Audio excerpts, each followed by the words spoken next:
Welcome to the party, Propulsion Wizards. We're here at the UAP Hackathon.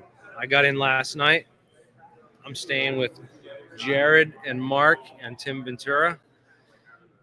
Right now, we are headed up at the Propulsion table. There looks like there's a bunch of different tables, and they're all different sections in here for the different areas of discussion. People coming in and out. Danny Sheen and Jesse Michaels and Deep Prasad were here earlier. I think they have stepped out. I'm not sure where they are right now. There's been not really any speakers. They have like this section here, but so far it's just been Deep Prasad gave a 20-minute speech introducing the conference and just kind of it's just not really maybe a conference or a hackathon. But nobody else has gone up there and presented anything yet. I don't know if I'll get a chance. I kind of put a small presentation together. I also have my other presentation that I put together 2 years ago for the Secret Space Technologies Conference that I could give here as well. I think that might be cool. So, but right now it's just kind of people hanging out. We got the Danny Sheen and his people are here with the New Paradigm Institute. They have a table here with their 40 whistleblowers and counting. I told them I'd sign up and be one of their whistleblowers too. Heck, I have enough experience and have talked to enough people. Citizens for Disclosure, I'm down with that. This is the main aircraft hangar for the USS Hornet here in Alameda, California. So we're going to go check out some of the other sections they got here. This one is biologics. People that are not really too many people here discussing that in this section. But we got the humanity soft landing people. They're developing an open source decentralized UAP data acquisition platform, which we'll come back and talk to those guys and try to make the rounds here and see who's doing what. We also got some of the Skywatchers people here. I haven't seen Jake Barber. I don't know if he's coming here, but we got some of the Skywatcher crew here. These guys that are doing something similar, tracking camera systems for recording and capturing, but optics is a key part of this whole thing. And then we have material science and a psionics section over here. So you guys see, it looks like, yeah, the alt propulsion section is popping, but they got all kinds of stuff here, man. People talking. They got even the people that are with those bodies from Peru that they think are aliens and stuff. Pretty neat. Yeah, I don't know, about like 200, maybe almost 200 people, maybe tops were here. There's people coming in and out, but yeah, this place is cool. I'm going to show you guys around this aircraft hangar. This is the main bay door for the aircraft hangar, and this is actually a giant elevator. This thing out here is a giant elevator that lifts up.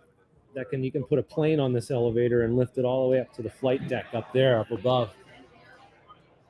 Pigeon just hanging out up there in the hole. But yeah, this thing's a giant elevator. Here's the bay doors. Freaking aircraft carrier, man. Yeah. Well, we're going to wait for Deep Prasad and Jesse Michaels and Danny Sheen to get back here. We're going to go take a walk around, and I'll show you guys some more. This is the other hangar bay. Look at this. You guys, if anyone's in San Francisco today, man, you guys got to get down here to the USS Hornet and check this out. Anyone in the area, please come check this out. We got that up above is the runway. That's the actual flight deck above us, man.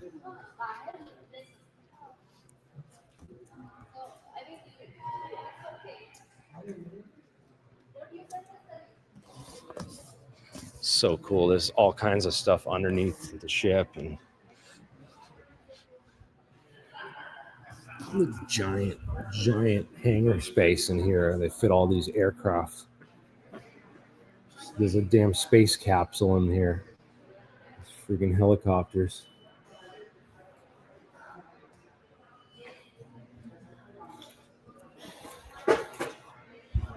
The flight deck. Oh, I think the flight deck is up here.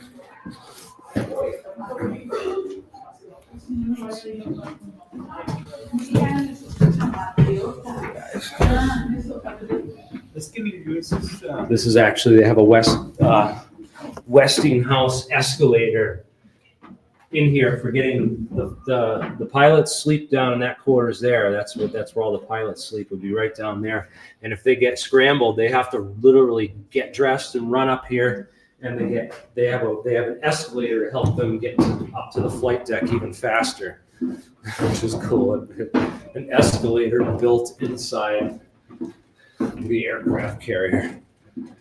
It's not on right now, but it does still work. This thing's from the 1940s, and the escalator still works, man. They had it running earlier. I don't know why I shut it off now. But hey. All right, guys. We're gonna go through here because people's privacy, the families are here and everything. But yeah, check this out, guys. Look at this view. How's the connection coming through? Are we still streaming, man? Yeah, see, there's people out here. You're 5 miles away, man. Oh, I'd come down. There's Mount San Bruno Mountains, San Bruno State Park, right over there. There's San Francisco across the bay with the Bay Bridge. Say hi, we're live. Hi. We're live on YouTube. Good. USS Hornet, so much fun. Oh yeah, come down, guys. Get down here if you're in the area. This is so super fun.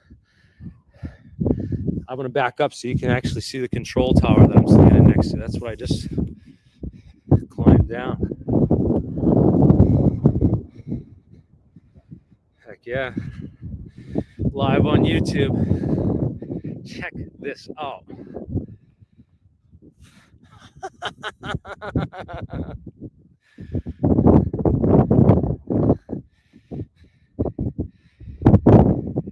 We're in Alameda, California, live at the UAP Hackathon hosted by Deep Prasad.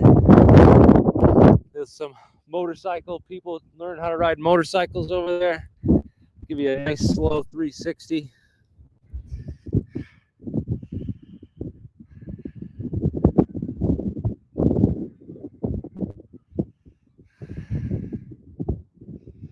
Yeah, this is beautiful. Nice. It was a little cloudy this morning. The clouds have cleared up. We got blue skies above. So yeah, guys, beware jet blasts and propeller rotor blades. Man, they'll chop your head off or blow you right off the flight deck.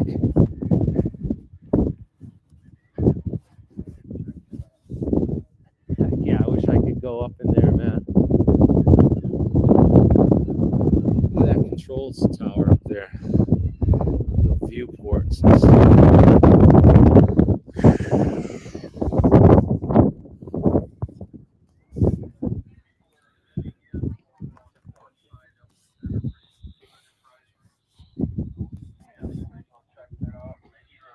How you doing, guys?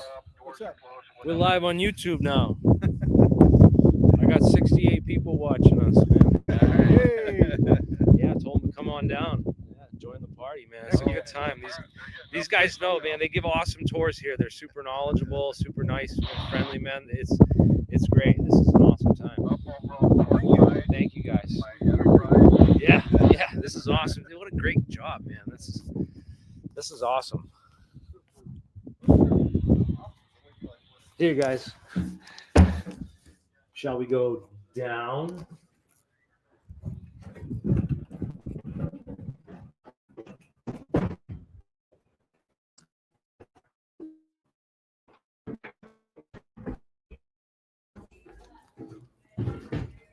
Look at this electrical.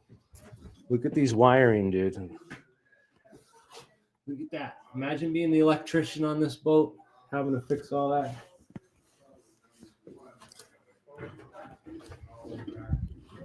Crazy.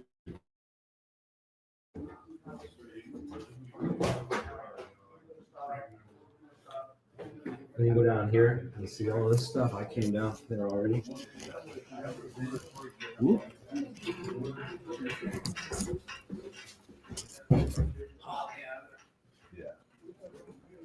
Yeah, guys, this is super cool. There's an engine room and you get good reception in the boat too, man. Pretty cool. They got all these displays and talking about this is where we are. So this is where we are. I'll give you guys a map and a general idea.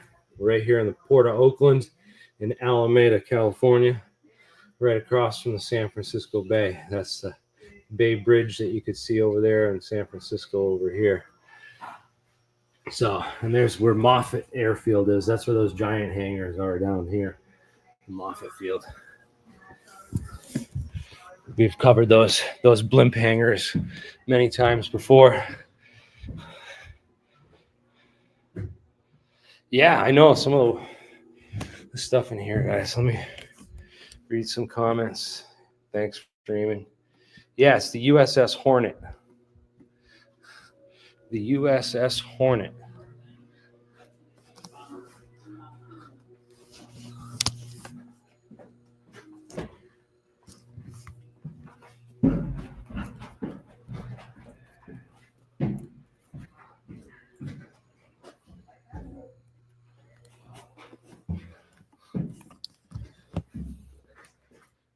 Here's the firefighting foam.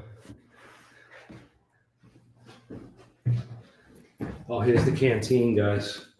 You guys want some cigarettes and cigars and some candy? Some juji fruits? Huh? Need a razor? How about some Bengay? Guys down? Get a toothbrush, maybe some playing cards, a game, a book, you know. Here's some of the plumbing, huh? The sprinkler. That's the sprinkler valve system right here. Need to make a phone call with that telephone.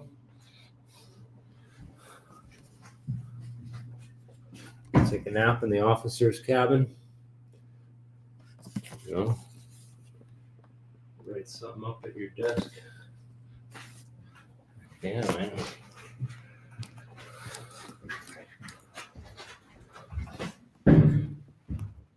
Some other foam station.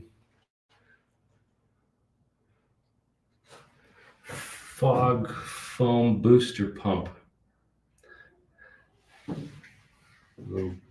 Cool. More electrical boosters. A lot of firefighting protection on these things, man. A lot of fires must have been a regular occurrence and a huge problem on these things.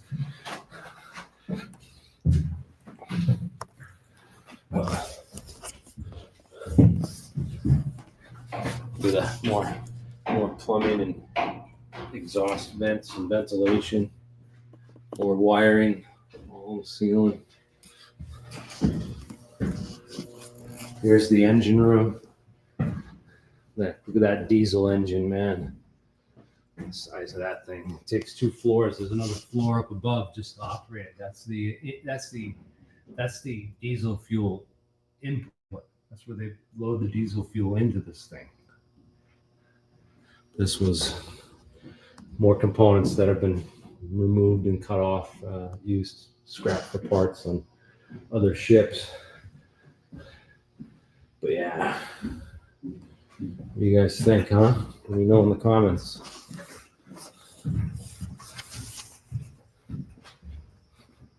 Oh, we gotta go up. That's right, we gotta go up.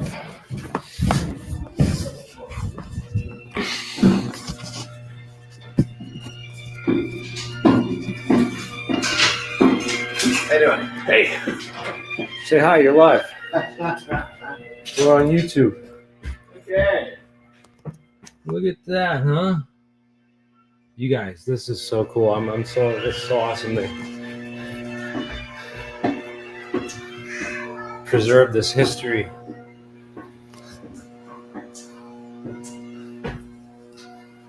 Here's all the firefighting equipment right at the center of the ship. Actually, we're at the aft of the ship, right here.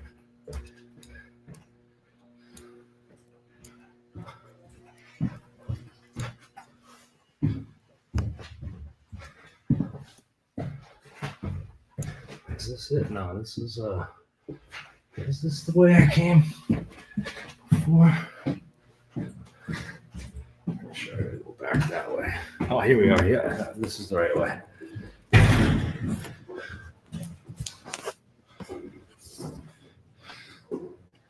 Let me see. Yeah, the plans, I'm going to give you guys just a quick little tour of this boat. And then we're going to go try to talk to some people, hang out. This is another elevator for airplanes at the back of they got two elevators in case one breaks down. They can still bring planes into this underground. Well, I guess there's two elevators for each underground storage area because that elevator is only accesses this half. And then that other half is accessed by that other elevator. Unless those doors open down there. Yeah.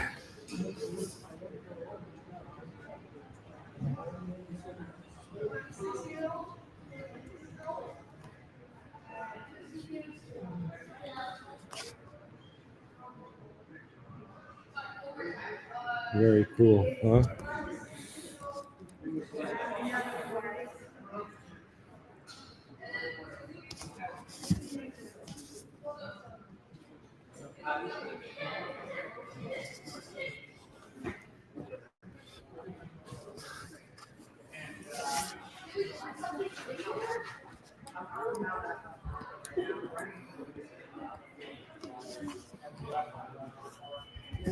Yeah, let's go back into the conference and then you guys, who do you want me to talk to? You want me to talk to the Peruvian alien mummy people? You want me to just hang out at the propulsion table and capture those conversations? Or what do you guys want? I want to hear from you in the chat.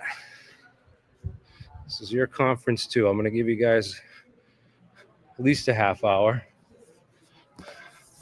I want to see the space capsule. Look at this is the Apollo command. This was the aircraft carrier that rescued the Apollo Block 1 command module from the ocean.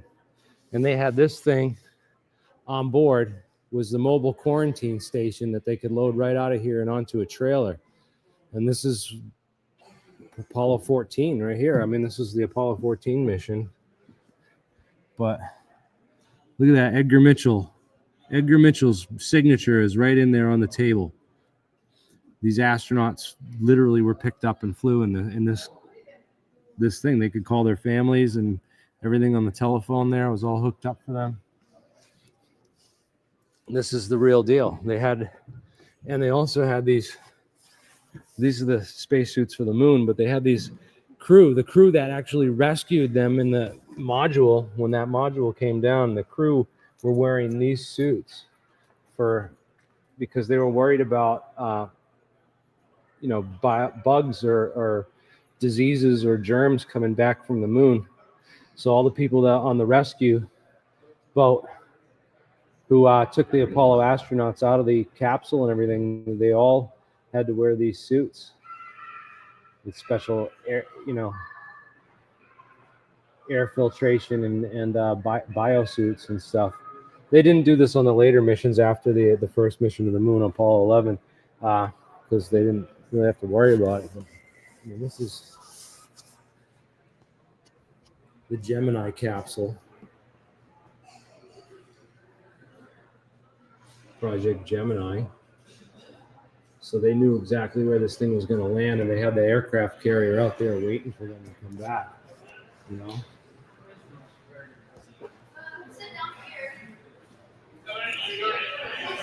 This is on the Hornet, man. This is history right here. And then check this out. The actual space capsule itself. That's where the 3 astronauts that went to the moon came back in this thing. They literally flew back from the moon in this tin can.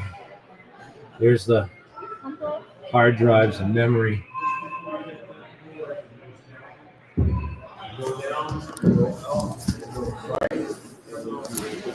All right. So what do you guys think? Huh? While flying.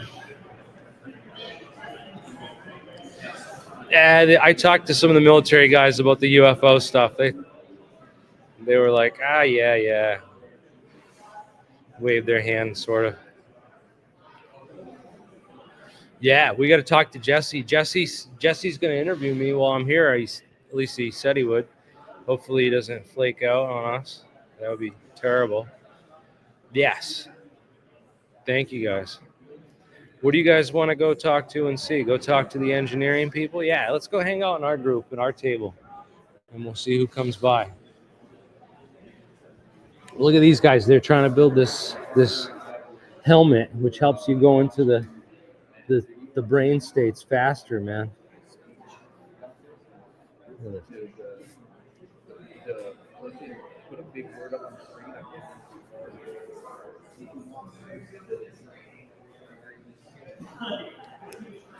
You guys missed out if you didn't come. If you problem for us. The problem is why did one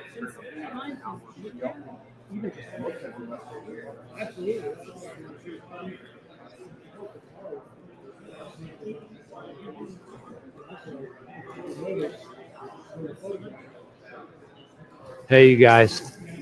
Well, if you guys are just tuning in and it's boring, I understand it's a little slow. But hey, make sure you subscribe to the channel, because once I get Danny Sheen or Jesse Michaels available, I'm going to do an interview and I'm going to go live with them here. Maybe I'll just record it on my thing and post it later. But yeah, maybe I might go live later with some important guests. So make sure you guys subscribe to the channel. And yeah, thank you guys. You're the ones who helped me pay for my ticket on the last stream.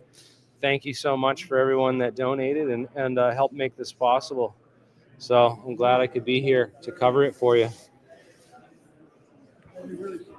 And so much.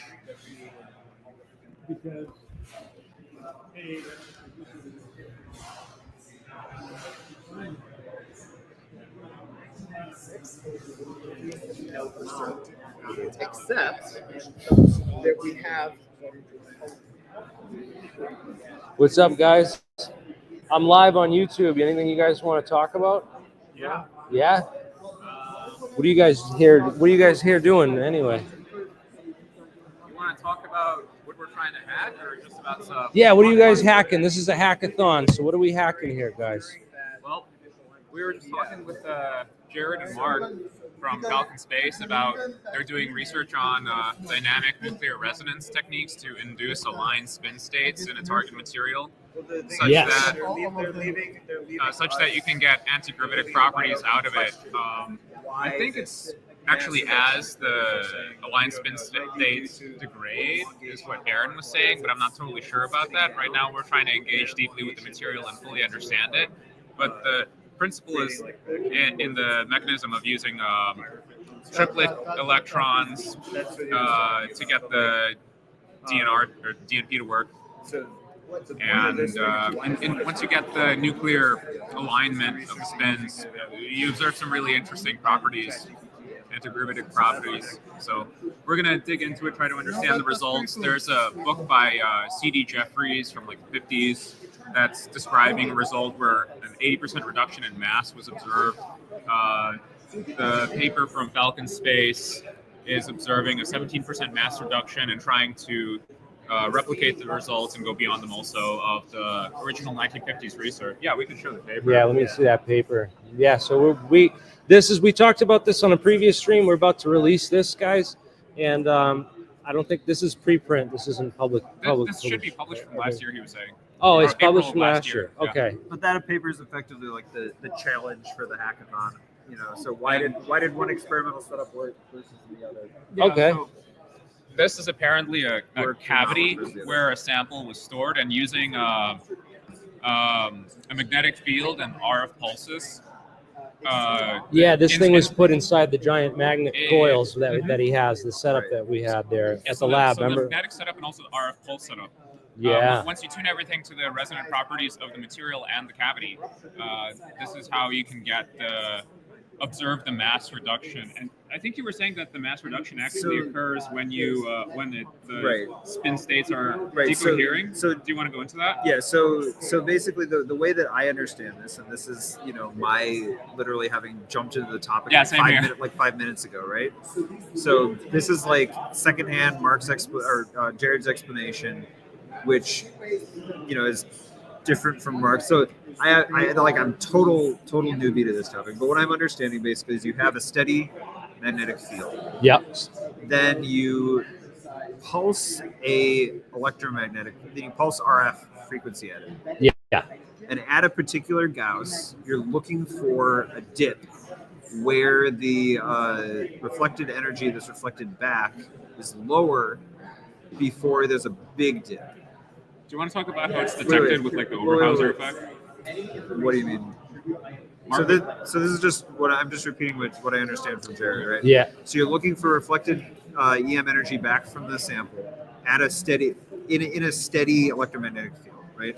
A steady magnetic field. So you've got a steady magnetic field. Yep. You've got radio frequency pulse at Yep. the That's coming in through here. Yeah. at the Microwave at level. the, Yeah.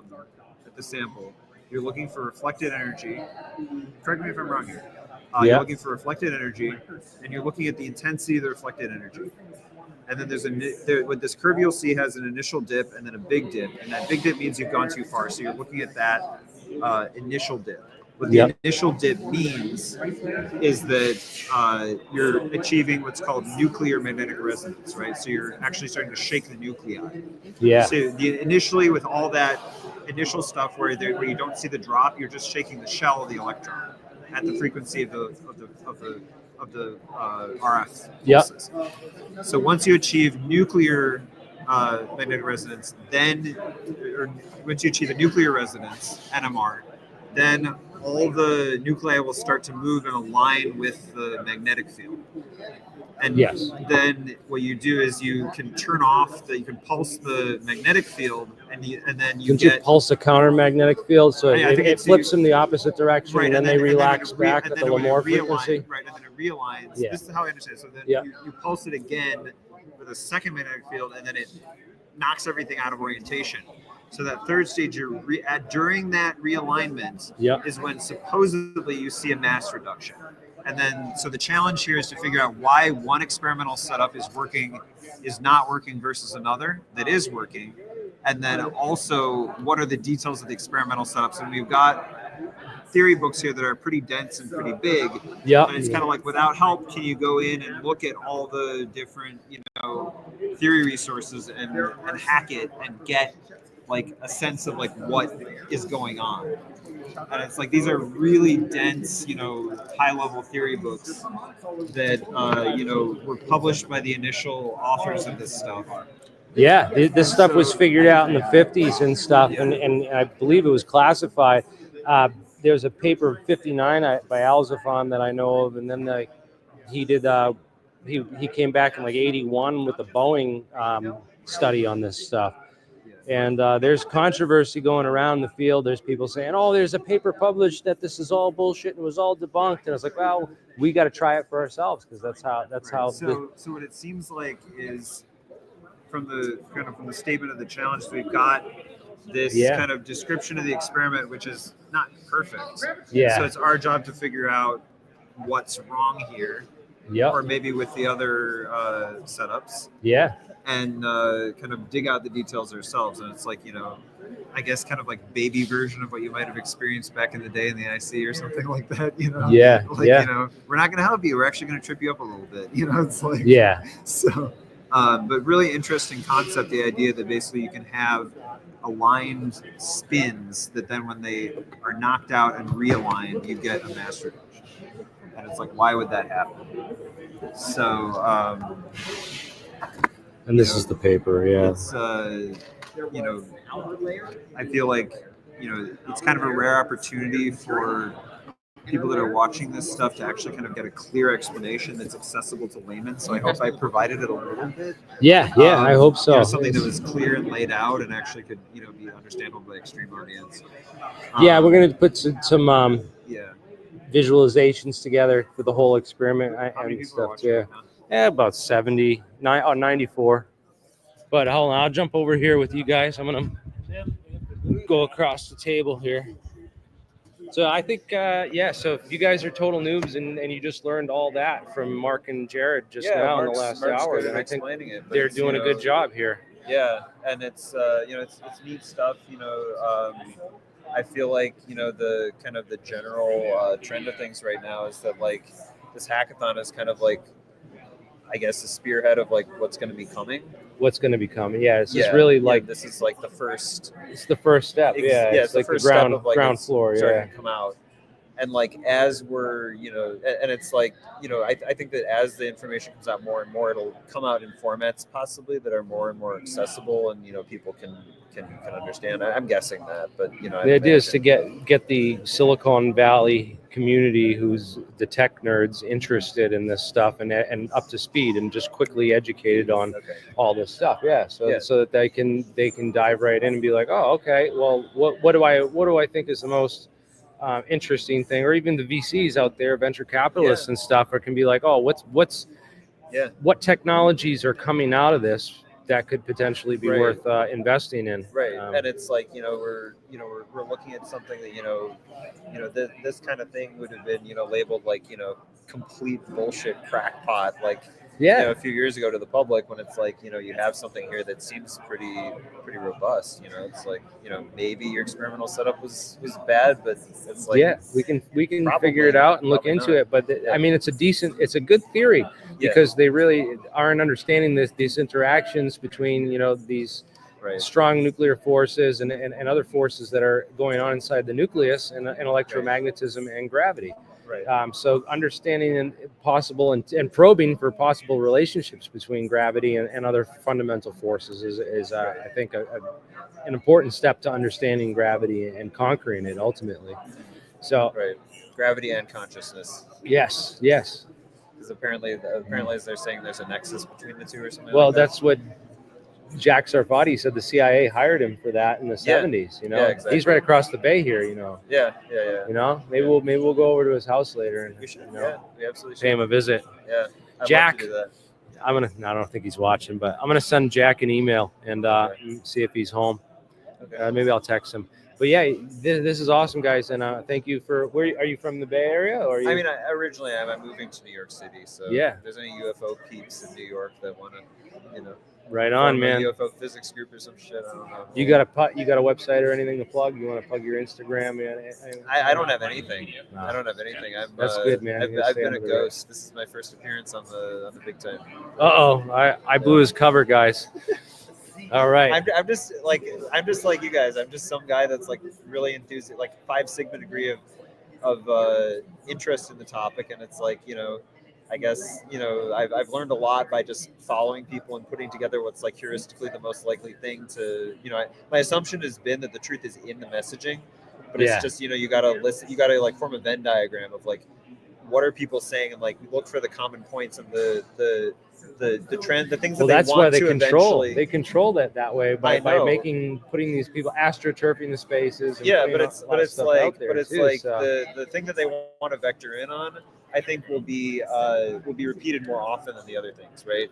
And by more different people. So if you see it repeated from a lot of different sources, then it's probably something they want you to believe. Yeah, and it's like with the idea though that eventually they'll share the truth, then maybe that thing will eventually vector in on the truth. So you'll get something that's like asymptotic to the truth based on that kind of network. You form a network of different nodes, right? And then you keep in mind like what their reputation is and the context in which they're saying it.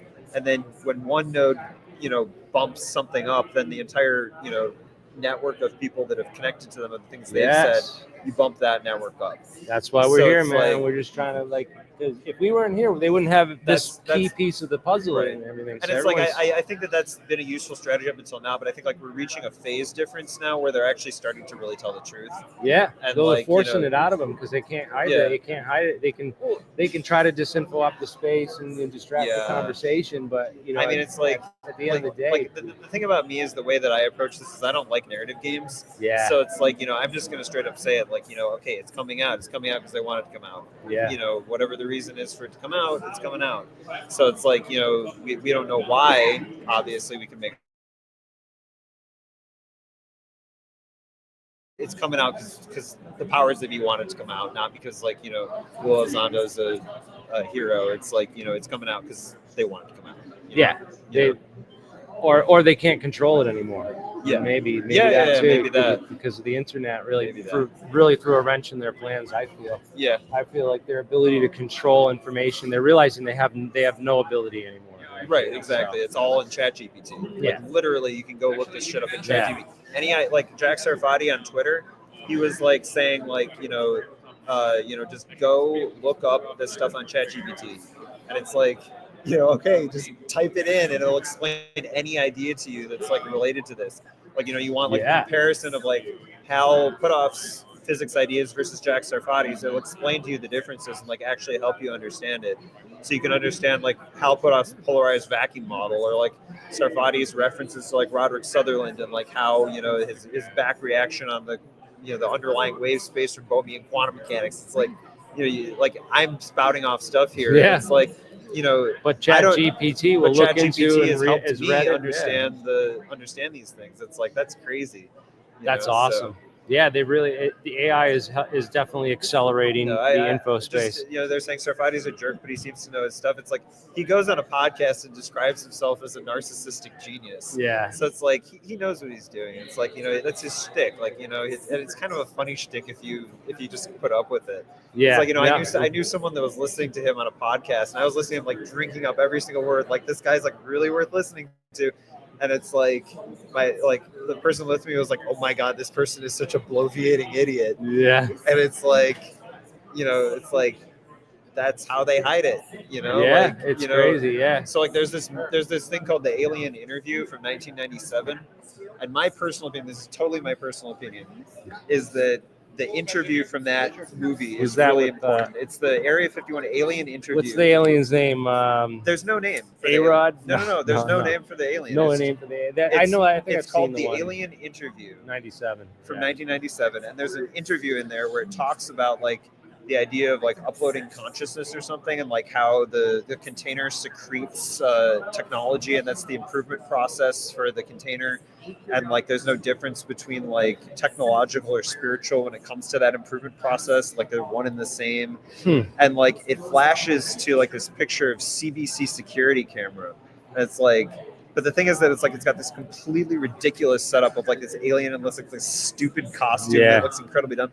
But like my kind of sense is that like what they're doing there is they're taking a real interview that actually happened, and sticking that in like a completely ridiculous context, and probably CBC security has to do with like the holding the footage or something. Shit like that. Yeah. It's kind of like that's just my speculation. I really don't it's know. an interesting propaganda technique because they used that in 3 years after that in the election of George Bush, because it was his records were about to come out from the National Guard Service. Oh, really? And they leaked a bunch of fake records, then debunked them as fake because they knew they were fake. But So that way, when the real banana stuff peel, came right? out, like when banana the real peel. stuff came out a month later, the news, the media didn't touch it. I think they did that with the USS Trepang photos too. So if you don't know, the USS Trepang is like some decent quality UFO photos that are that were taken from like a submarine, and it's like a whole collection of photos, and they're like different things. And one of them looks kind of like a blimp that's like shroud of mist, and then there's like one that's like there's one where like you have like a thing that looks like it's taken through a scope, and there's this thing that kind of looks like something out of like a movie like hovering over the water, and like one of the and like one of the photos like just demonstrably showed to be like partially photoshopped, but it's like all the photos look like they're from different sources. So it's like which ones are real, which ones aren't. It's like, well, one of them is demonstrably fake, but that doesn't mean all the other ones are. You know, so it's like you mix up truth with lies like that, and you just dismiss the whole dossier. So it's like that's another like cover-up technique that they use, like, you know, to. Yeah, it's clever, but it works. Oh my God, it works. Another one they use is pseudo-skeptic and believer. Yeah. Where both of them throw a little bit of bullshit in. So like the most famous example that I think, and this is my personal opinion, is James Randi and Uri Geller. So Uri Geller, so the first Soul Foundation, I go up to Hal and I'm like, so, you know, you said on the Jesse Michaels show that, you know, there's some people in the government that consider their job to spread disinfo on the top. He's like, yeah, that's true.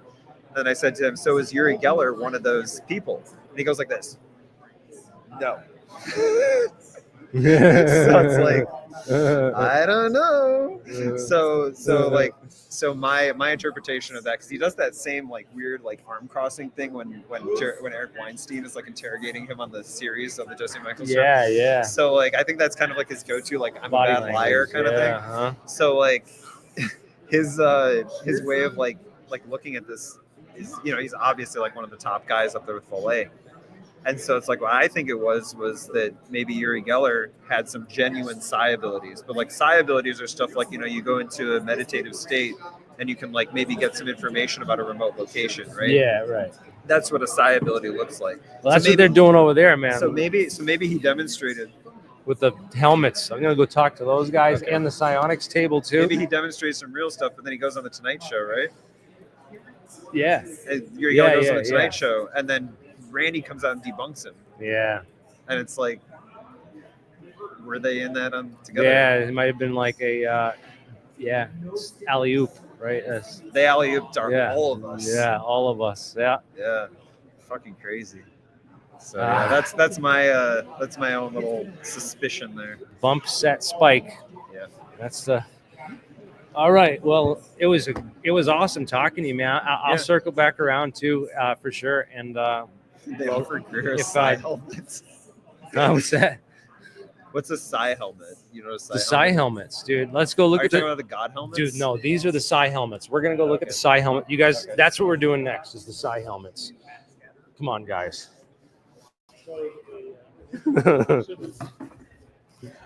All right.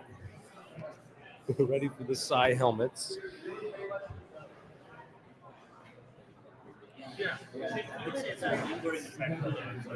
Hey, Deep.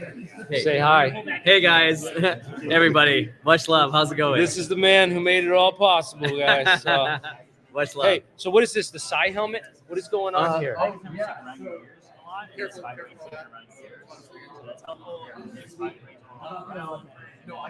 What is this? Okay, I just want to show you this live stream over here. You got to show it off, man. We got to show it off. We got 100 people watching. Are we calling this a psi helmet?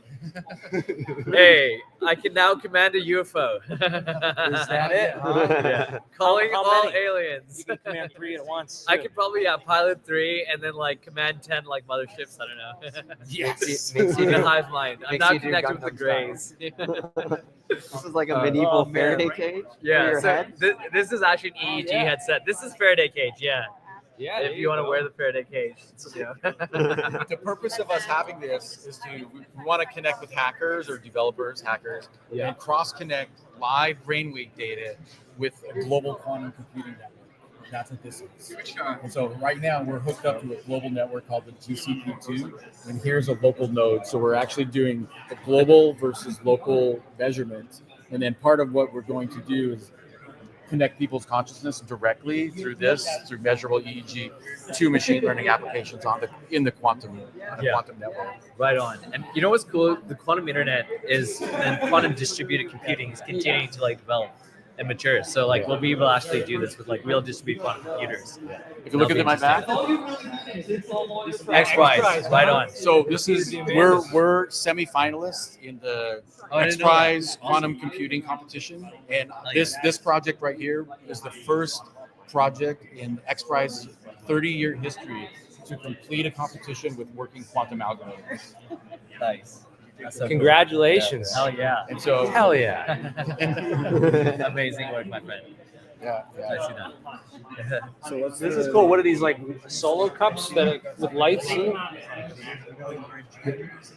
You're looking like there's 8 here, 1 there. There's 10, and then 4.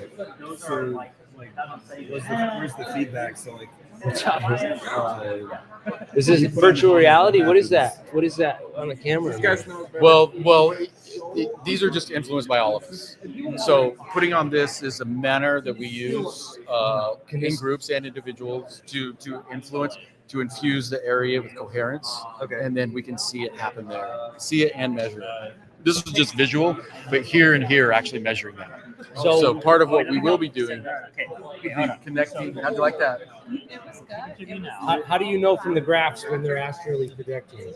We can't really tell that. They tell us that. You can tell by the smile on their face. Yeah. Does this sink your brain in? So what are we looking at? So what are we looking at in detail here? So we've got, what's this graph?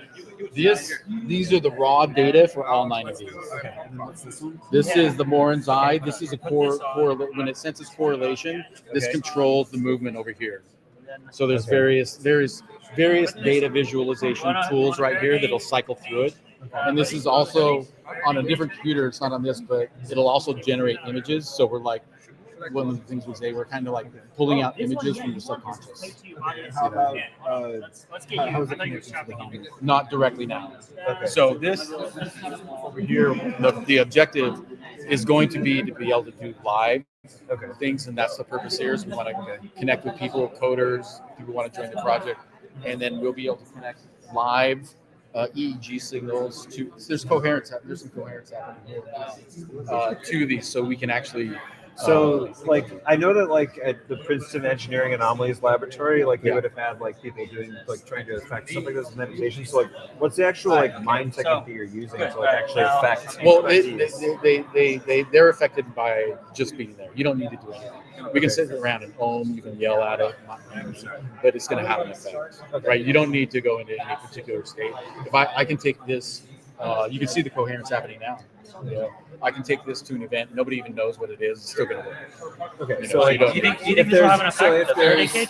No, At all? I mean, I don't think it does. Do you think it does anything? no, I mean, you can. but wait, if Let's try it out. It's a question. So if there was, if you left this, like, I don't know, in the middle of a busy street, like Okay, we're about to in New start. York, like, would it, like, show something that was less coherent? Like, is that? Yeah. You would get a kind of a more of a popcorn, very Okay. random. Okay. And that's what it has been over here. But like the whole time we're here, everybody's getting more entangled to it. Okay. You see, so you're going to So- see that coherence. So, like, It's really good right now. so, like, if, Can so, you like, for tell that? example, if we Try wanted to it to, like, relax. if we wanted it to all go green, like, There's experiments we've done with that, but Okay. it's not a mind reading device. I just want to be clear. It's not reading mind because like Okay. there's way more to it. Your intention is a very small part of your consciousness. So Yeah. it's really what you feel. So like let's just say you let me move over. I don't want so if you're in a good mood, say. if you're in a good I'll give you a counter. Like there's a lot of skeptics and a lot of people like this is pseudoscience. I don't understand it, so it must not be right. Blah blah blah blah blah. But I mean, Right. Well, I mean they that's have, a, like, that's a like 70, like 50 years of data. Oh showing yeah, this yeah. stuff But there are works. some people like that. I'm just saying, like, Yeah. if somebody comes up with that attitude, that's a decoherent attitude. That's Okay. going to cause decoherence here. Whereas everybody's like, "Oh, really cool. This is fun. Let's like look at it in a coherent manner." Then you'll see it. So it's not like it's like I said, it's a coherent space detector. You put this in a like I've done this. I had it on stage during a musical performance, right? And it was a open mic, so lots of different people come through.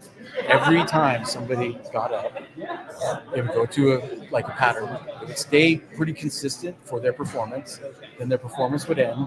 They would leave. You would see it go into a random combobulation. Then the next group to get up there goes. You see a different coherent pattern, and it's very stable.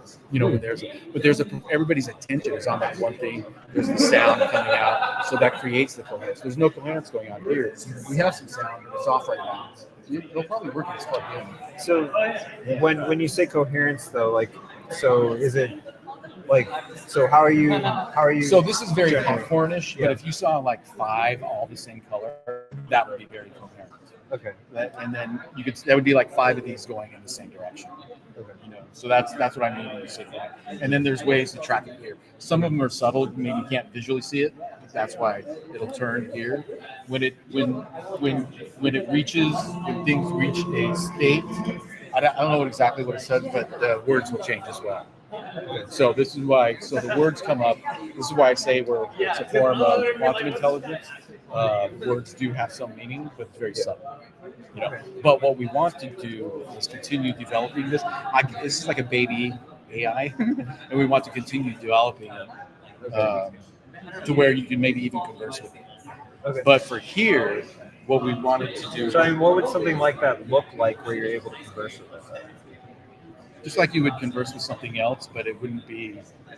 Yeah, it would be more like talking to a baby alien or something. Okay. You know, baby talk. You know, little words here, little words there. Okay. But I'll give you an example. Well, let me give you turn red. I'll give you an example of when this happens. So we've had it set for audio, right? Yeah. So it'll say a word, right? And then when it's only in coherence, when it goes in coherence. So I've had it set. I don't, and I'm just at home, and so every once in a while a word flops out, right? And then though, when I get a phone call and I'm started talking to somebody and it's a really animated phone call, all of a sudden the words start just like verbalizing the words left and right. So much so that it's bothering me. I can't talk on the phone. I hang up the phone, the words stop. Because they sense that coherence and it's like jumping into the conversation. Like, so what would be a example of a place, like fundamentally, where it would cause coherence? Any place where there's like people doing the same thing, meditating, a musical performance, poetry. So a common focus. Common focus. The places where it doesn't work are sports events, political events, places where there's anger or like Rivalry. Conflict. Even a sporting event, because like for every one that's like yay, there's also a compensating oh. And so you get that I mean, it's still. So we've got a high degree of coherence right now. Very high. Okay. Very high. So if we got rid of those two blue ones, then we'd have almost. I've never seen all 10 together. Guys, never have. I've had this. We're watching the Global events Consciousness with 100,000 Project. people at it. Like we've won 3 Editors' Choice Awards at Maker Faire. We've been to Burning Man, World's Fair. A lot of like this has been to thousands of people, probably hundreds of thousands of people have seen it by now. So That's it's a big cool, thing. Look at that. See that? That is strong, really strong coherence. So you compare that to what it was like when you first walked in. How do you turn these on? So you guys are the Global Consciousness Project, and where can people find you? Website or YouTube? HaloAI.me. Yeah, That's ours. And then if you want to support the project, you can actually give a tax-deductible donation to HeartMath and just earmark it for the Halo project. Okay. You guys work with Joe Dispenza at all? I know who he is. You know he is. Yeah, well- he likes you guys. Huh?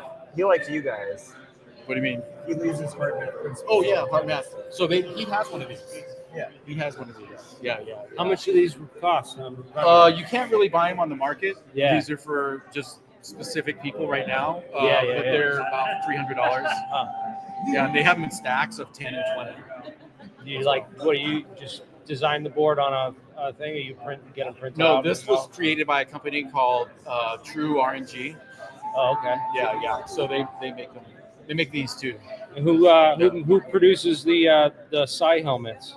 This is made by OpenBCI, so it's an open source software and this is a wireless. So this is the Ultra Cortex. So it's 8-channel EEG for wireless transmission. Okay. Yeah. So part of what we're doing is being able to take the EEG, take these live signals, combine it with a quantum system that you can influence with your consciousness, and you can affect all kinds of stuff. You can affect all kinds, including like potentially like training your home to respond to your consciousness. We can integrate this with certain smart home project, offices, things like that. But hooking it into light and sound systems, though, it would feed your environment in a way that's more natural than the artificial light and sound, because it's continuously modulating and responding to your consciousness. That's why it's great. It's a diffused LED spectrum, where it's the same. Awesome. Thank you so much for giving us that demonstration. And where did Deep go? Thank him for wearing the helmet. That was great. I gotta go. I'm gonna go do a tour and see who else is here. Thank you. You guys definitely go check them out. That's pretty wild stuff. All right, so whoops. Sorry.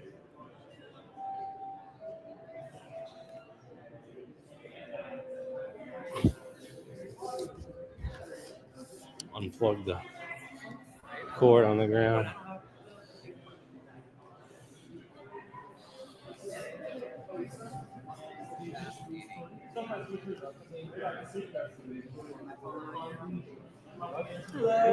How you guys doing? I'm live right now on YouTube. I'm looking for some people that want to talk and introduce their projects. Hell yeah, let's do it. You ready? Who wants to do an interview? Everybody about different theories and stuff. Yeah, let me grab a chair. I'm gonna grab a chair and pull I up. already know my theories. This is so It's fun. more what's up? interesting. Can I hear wait, your theories? Let's first? introduce ourselves for. I'm Jeremy. I'm the AlienScientist on YouTube. What is your name? I'm Tigran. Who am I? Most people call me the Armenian guy because I'm doing a neo-nationalist, techno-accelerationist movement for my home country. And then I'm pretty into a bunch of deep tech stuff like UAPs. So this is all relatively new to me. I just grew up into all this stuff. So yeah. And this dude looks like he's like born in California. I just you know, like totally from, you know. Psychic, aren't you? Yeah. I hail from San Diego. I live in San Francisco. If you say Right San on. Fran, it's a giveaway that you're not from San Francisco. Maybe. My stage name is Mars, but my legal name is Mark Nadal. It's easier to find me on. I have a newborn baby. His name's Mars. I just Are you serious? Yeah. His name is Mars Danger Riss. Wow. That's my last name is Riss. That's Mars- His awesome. middle Mars name is Danger. Danger. Mars Danger Riss. My son's name is Aslan Yeah. and Rockland. So Far out. Where is that from? It's a myth, right? There's a story, Chronicles of Narnia, but it actually, I happened to be in Oslo, and it was a phonetic map until we came up with Aslan. That was like, oh yeah, that's the story. No, it's Aslan sounds vaguely Armenian Move and your also chair like this vague. way, just Oh, a yeah, little yeah, bit, so so that way we're all in the shot. It sounds yeah. like it would be from an old myth. Yeah. So So- what is your theory? Let's. Well, I got a lot of theories, Let's go through man. them. But we're just That's what I'm doing. I'm StreamYard. going through one by one each person at the event, collecting all of the different theories. And I was gonna like have everybody join a Twitter group, but apparently people are very picky about what platforms they use. So yeah, I'm on Twitter, but This is so funny. see, I don't think we'd have enough time to at the conference to discuss all my theories. Honestly, I've been doing this 20 years, and I've interviewed so many scientists. And What is the people, and- simplest craft that So- you think exists, and how would you build it? Let's You start with answer that. I check your chat because it seems like a lot of fun. I used to have a huge beard, and I actually look like the guy from The Dictator, but like I shaved it, so it doesn't really apply. Wait, anymore. wasn't that Can I just put Sasha it like this? Conan? Yes. Wasn't that Sasha Conan? I just want to check your comments. Okay. You want to read the comments? Yes. Yeah, That's how I'm doing it. Table, you want to put it on the Let's do it table on the so it's- table. Although the light behind us is gonna mess up. I think it's good. Maybe point, It's all right. angle it so we don't have the interference. I'm covering the light, so it's good. So it's not so much Okay. that door open. So The simplest craft you think exists, and then how you would build it. Let's start with that for you. well, I have a theory on how their craft work and how we'd build it, but it's a little different. It involves some metamaterials, and Of what composition?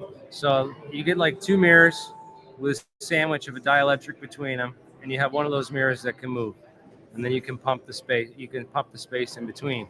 I think maybe use xenic surface waves or polariton condensate material.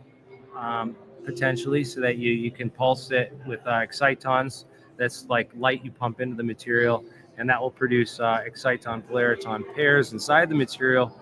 And if you can get those polaritons to match up just right, you can produce negative. You can get that negative mass in there, at least that term. I think that might have something to do with it, but we also got guys working on the dynamic nuclear orientation stuff. Well, I want to hear you. Well, because I was interviewing them earlier, and they very Yeah. interesting. But I want to stick to. Yeah, I'm also interested. I think So- I'm good with your so- chat for now. I want to listen to you. So how much energy are we talking about would need to be pumped into that?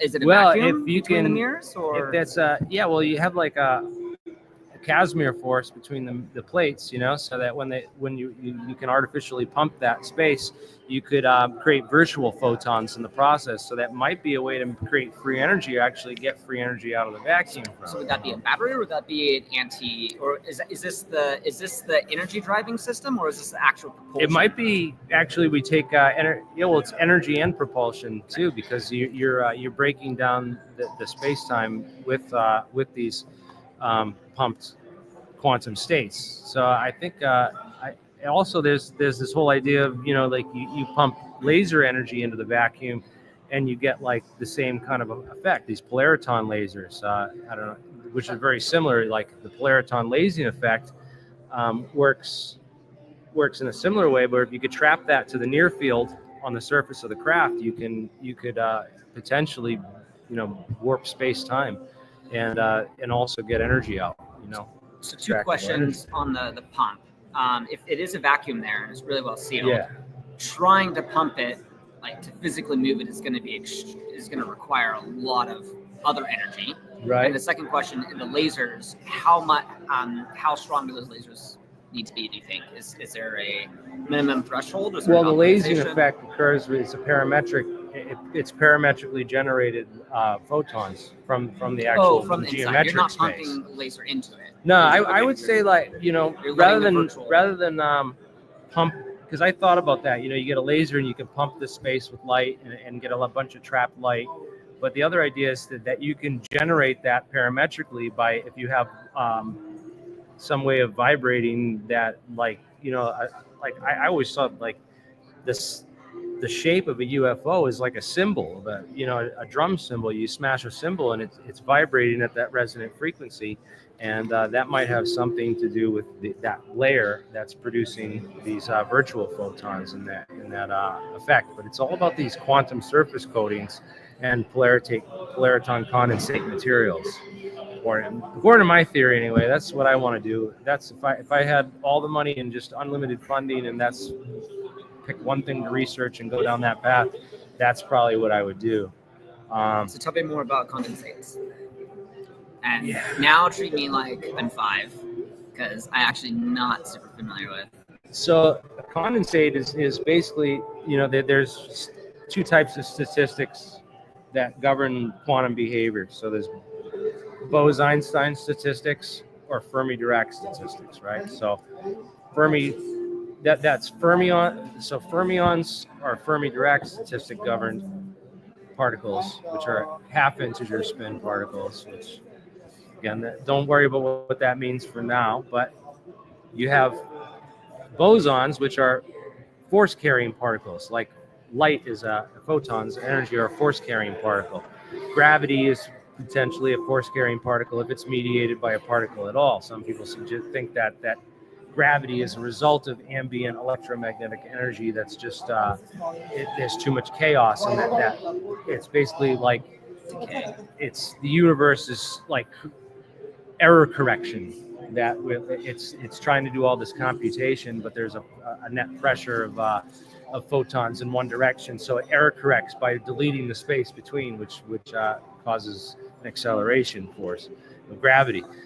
That's one theory. You know, it's kind of like the you've ever heard of the Mike McCulloch's maritime Casimir effect analogy to gravity. This was in like a document. They put the two boats inside the wave pool, and they said, like, oh, the waves between the boats are actually dampened through the Casimir force, and that causes a net force on the two boats, which pushes the two boats together inside the pond.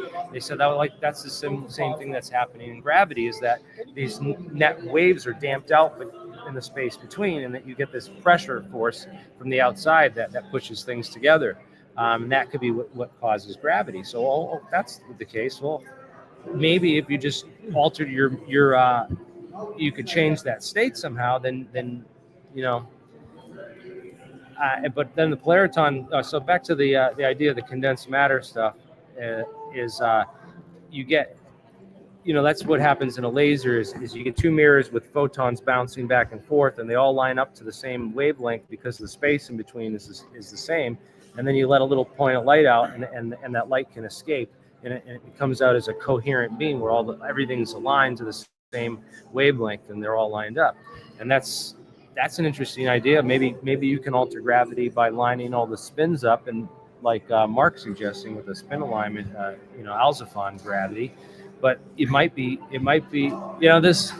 there's too many theories right now, and there's not enough experiments in the space, and the hackers in the space, testing out the theories. And there's not enough investment, people putting the money towards the experiments to really to get at the type of science that needs to be brought into the space. Is there a good directory for all of this stuff? Because if you have a lot of theoretical things that need testing, you probably should have a long list of them with optional bounties on the ones that are most important. And when you actually have the list, it's way easier to raise funding, right? You can just text the investor, be like, can you please put a $500 bounty on this specific one?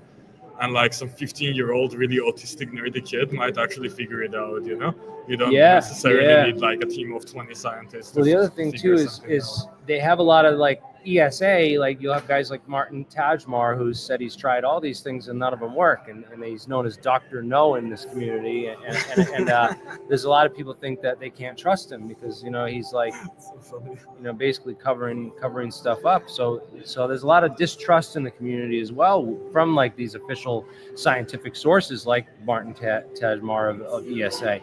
So there's a lot of people in the space that say, oh no, we want to do it ourselves just to make sure that he's not lying. It's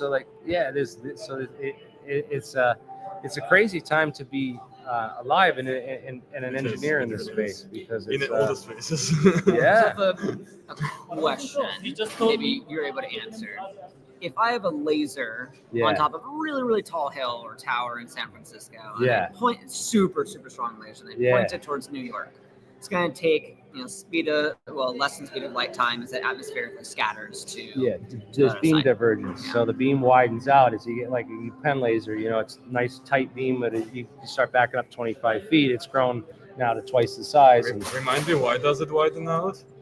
Oh, because lasers are a bunch of light beams that are concentrating toward a specific point, right? They are meant to be concentrated. Yeah. So they're not collimated light. It's kind of like when it escapes that hole in the one side of the plate, it can have up to a degree of variance and divergence. So that means it's going to spread out. The beam's actually going to spread out over time. Because if you were to be able to create collimated light, then it's all going the same direction, and then you wouldn't have any beam divergence. But why is that not possible?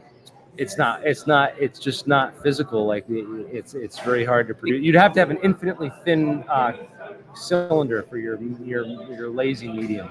You'd have to have an infinitely long and infinitely thin cylinder. The light has to transfer as photons through the atmosphere, and then once it gets absorbed by, let's say, nitrogen or whatever in the atmosphere, it's going to then re-emit it, and when it re-emits it, it's going to not re-emit it with the same coherence as when it was in the cavity the laser's producing. Now pretend I'm in the International Space Station. Yeah. And I point one of these super strong lasers down to San Francisco. Yeah. And then flick my wrist, or maybe it's on a robot. It's got a really fast. On one of these gimbals, one of these pan tilt controls arms right here. It's got a really, really, really fast angular momentum to. Oh, do you want to go to the talk? No, I just have my. Where's the talk? I'm not sure. It should be here. And the laser gets rotationally flicked from San Francisco, from the International Space Station to New York City. Yeah. Which laser, in a theoretical setting, is going to get to New York faster? The one from the top of this really tall tower on top of San Francisco to New York, or the one that gets rotated from the International Space Station from San Francisco to New York? So the question is the station rotating basically influencing the speed of light or no? Will the rotation that's a very short amount of rotation that's happening at an International Space Station cause the path of the laser on the ground surface to look like it's moving in the faster than a laser would otherwise transfer in a forward momentum?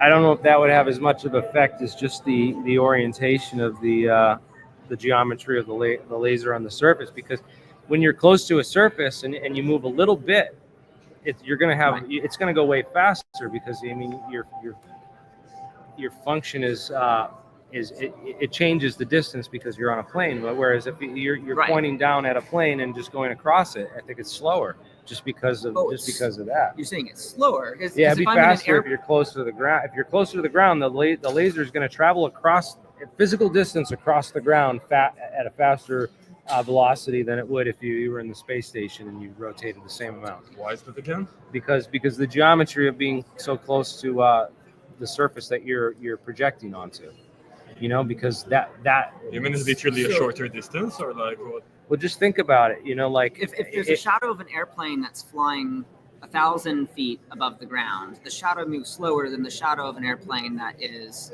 50,000 feet above the ground, right? So I was assuming it's the opposite direction, because it looks that's like 12 noon with the sun right overhead. So like this is the analogy where it's like on the horizon and it's late in the evening and the light's going this way, so that a little bit of variation is just it's just across the surface. Let me try to get a geometric analogy. Like scissors. It's like, you have a pair of scissors and you close the scissors. That fulcrum point where the two scissors meet can actually go faster than the speed of light if you had scissors that went to the planets. right. But Yes, exactly, right? yeah, Because as you get further away and you're rotating, it's going to seem, because the small amount of movement here, as it's projected to a further distance, is going to have to close the gap faster. And that's where then I'm trying to figure out an intuition of this laser flicking from outer space, because it's effectively like that scissors, because you're so far away. So the equation would be like r is the length of your vector. That's the length of my scissor, and then the rotation angle theta, say, the arc length is actually r times theta. Will be the arc length. If theta's got to be in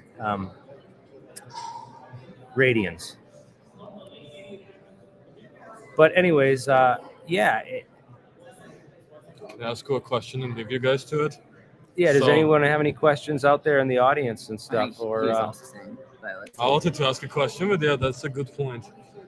I got a lot of people watching. Man, there's some laser scissors. When? Yeah, right. I want my hair back. Everyone is commenting on your hair. My hair was long and curly too, right? So like, They like the scissor cut. comment with the hair. The Right? scis- you guys like scissoring, huh? Mark does. Oh shit! How would scissoring even work as a male? What do you think the fingerless gloves are for? Oh, geez. All right. Is scissoring a thing with gay people? You're They right, asked, man. they You're right, asked. man. Where'd you get this outfit too? Do these pants have batteries in them? I mean, it should, right? But I no, know I came from Alcatraz. I just jumped out of prison. That's why I'm in. That's why I'm on all Oh, is it orange. supposed to be like prison outfit? No. It's, No. Outfits don't have pockets. Yeah. I was thinking about that. I was like, I might keep That's an scissors in the Stuff your pocket. shank in your. how are the pants called? I actually kind of want to. Um, I really like I pockets, don't know, and these I- look like good pockets. I usually go thrift store hunting for neon clothes because you just can't really buy many neon stuff. Can you invite me once when you do that? I love thrifting, especially for weird stuff.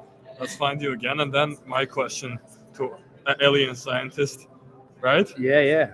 I found you. You can send me some questions. And Mark who do you Melika, think? right? Who do you think? Or Who do you no, think? wait, that's a different Mark. I'm Mark. So there's Nadal, judges too. They're going to N-A-D-A-L. judge the conference and pick a winner. My stage name Yeah. is Mars. That's These guys totally did a great job. You don't. I shit post, so you don't have to follow me, but shoot me a message. and I'll JS try and Dev, add you. Pornstar. Are you actually a All right. Pornstar? Yeah. Where can people find you if they're interested in following I you? mean, I shit post on Twitter, so you may not.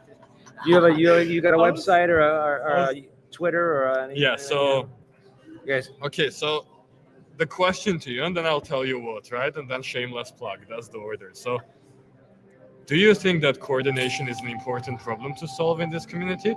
Because we see a bunch of people who care about similar causes, right? Whether Yeah. it's for discovery or I some don't utilitarian necessarily, gains. I don't have to go and, I don't have to go and do the psionics or the alien body stuff to succeed with the propulsion stuff. You know, like I don't think we all have to work. We don't necessarily have to What work if the together. propulsion is aliens But there's- farting? But there is some. Well, no, yeah. So there are some overlaps here. Yeah. So like, biology.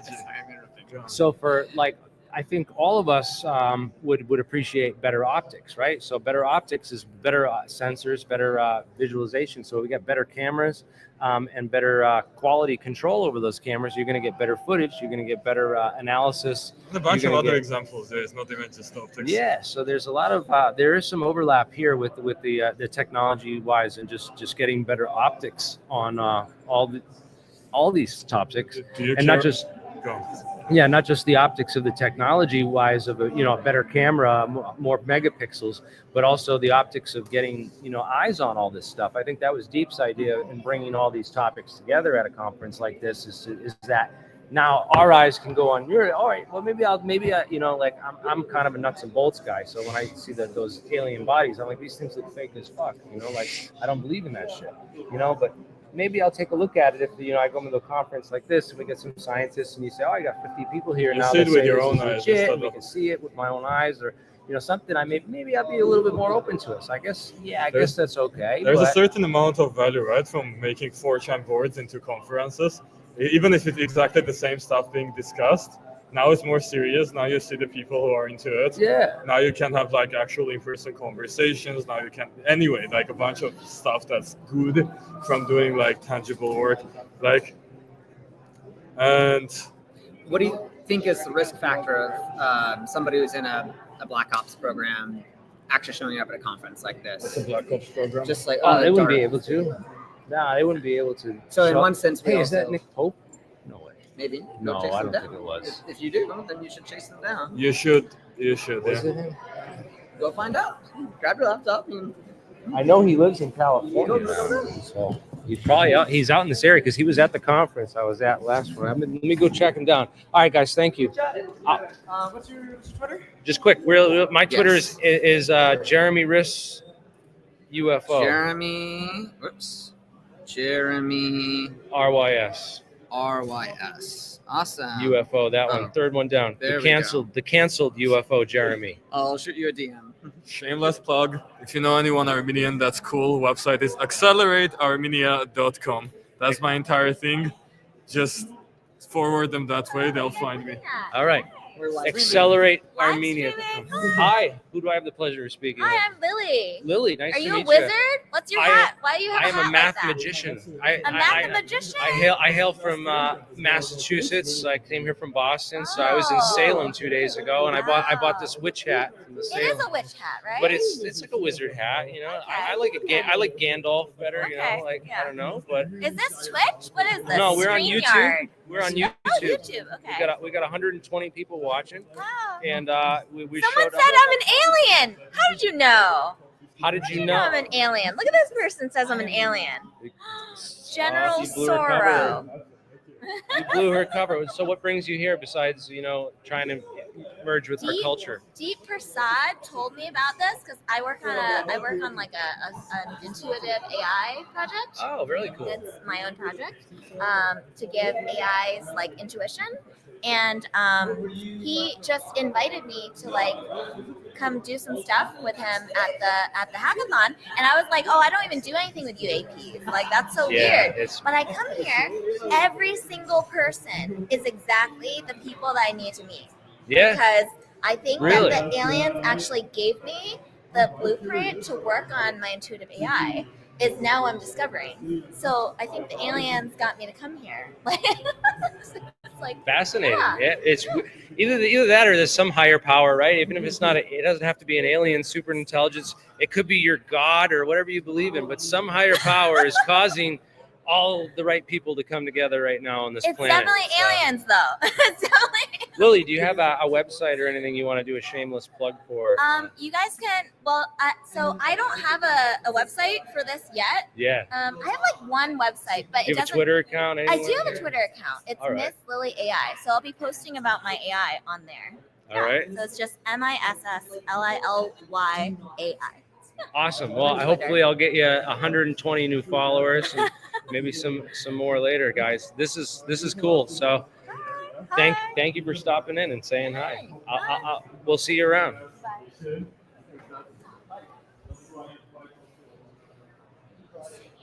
Yeah. I'm giving people the tour, guys. You guys, what are you guys working on here? You guys, We're connecting this. We're trying to connect. you got a this, PZT camera here. Yeah. This camera to the Raspberry Pi, and then I think we're also trying to put all of this data on blockchain so that we know. Blockchain, yes, so it can't be deleted. Yeah. So we know that this is legit data and this is not fake. Yeah. That's far out. So you guys are you guys working with those cameras over there on that table? Is that your stuff too? Yeah, it's similar camera. Similar, yeah. Yeah. Are you guys with Skywatchers or is this not Skywatchers? Is this you independent? You come here from? Yeah, we just came here. We met each other. We just built them today. Yeah. Yeah. All right. Do you have a website or any like thing? Or not yet? Are you guys from the Bay Area? You just Yeah. Local hackers. Okay. I came in from Boston, so. Oh wow. So. Hopefully you like the weather in the Bay Area. It was beautiful out. It's beautiful out back. It was nicer out yesterday than it was here when I arrived, man. It was all cloudy and like kind of looked cold a little bit, you know. So, but yeah, I know the weather's generally better out here, but yeah, it's been actually pretty nice back home. So, but anyways, you guys are programming the cameras to set up these point, tilt, and zoom optical capabilities, and then you're applying this to like what? I'm going to put this on my house, and it's going to see UFOs and keep the data. So the process should be we detect the UAP. Yeah. We should be able to send that signal to all the sensing devices we have. Yeah. They should point to that, and then we should record all of this, and we should have all of this on a blockchain.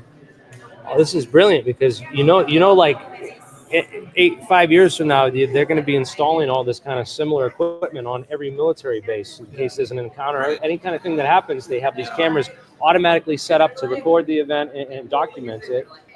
This is super valuable. They're probably going to be on every aircraft carrier too. Like, think of how they have a whole photo room on the ship, man. That was a big part of what went on here on this battleship back in World War II was optics and recording that kind of stuff. So if they have these kind of cameras and systems on this is a definite military application right here. So I'm glad that he picked this spot for it because there's going to be money pouring into this space in the future, man. And, thank you guys for coming and being here. What's your channel name? My channel is the AlienScientist on YouTube. Okay. Yeah, you can go check it out there. I have the live stream there. And I'd love to hook up with you guys. I'll give you some. I'll come by later and give you some cards. I'm actually with Jared, Mark, and Tim over there at the Alt Propulsion group. They're at the Propulsion table. So we mainly do propulsion stuff, but we came here to just to give people a wide bird's eye view of this conference and everyone that's here and bringing us together on similar issues because this is a changing paradigm right now. How soon are we going to use this propulsion energy? It all depends on it all depends on getting this scaled up and getting the right people on board with it because we've done a lot of the groundwork and the grunt work at a time when it was ridiculed and not really so widely accepted, but now those times are getting they're changing around. So we're hoping that more people come on through this, that get introduced to the science and that and the research that's going on. So yeah, that's part of why we're here, is to bring more attention to the work that we've done and the work that others are doing, here. So, well, thanks, guys. No one got a shameless plug, no website, no, Twitter account. Maybe GitHub. Yeah, your GitHub, right? All right, guys. Thank you very much. Thank you very much. Thank you. All right, guys. Who else is here? We're gonna talk to. What do you think, these UFOs, huh? There's a bunch of nonsense, huh? Yeah.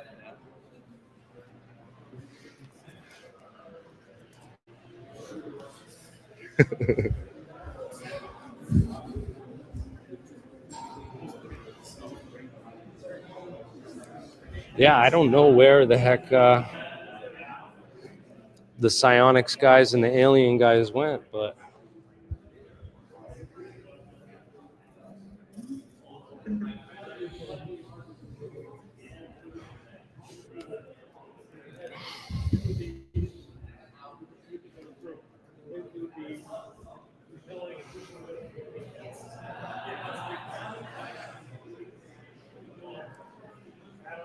well, guys, I'm about to close this down because I want to go hang out and who's that? James from Skywatch. James from Skywatch. Yeah. Ooh. And so Tyler, Daniel Sheehan's colleague, was gonna do the video, but he disappeared. So I guess I'm gonna do the video with this, but I don't have any mics, so I can get good quality. I don't have my tripod either. You know what? If I needed I sit over there in front of the speaker, I get good. I'll probably pick up the audio real good, and I can film this. I'll sit right over here. So this is gonna start up soon, huh? Yeah, that's what they said. Should be just any moment. Yeah, here's Deep's coming right now. So I think they're about to get it started, man. Is that all right if I live stream the talk? Yeah, no worries, please. On the audio, all right. But live stream everything. Yes. Thank you. Yes. Spread the word.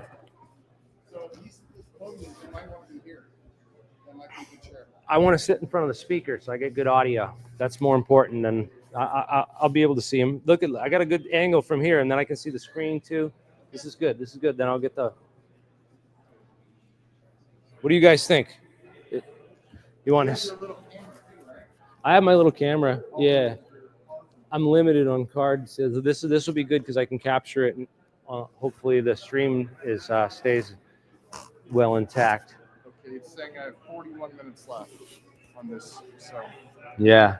You don't have to record it if you want. I can. I mean, yeah, you can do it too. Yeah, but I'm gonna live stream it, so we'll get ready for that, guys. That live stream will start in about 5 minutes.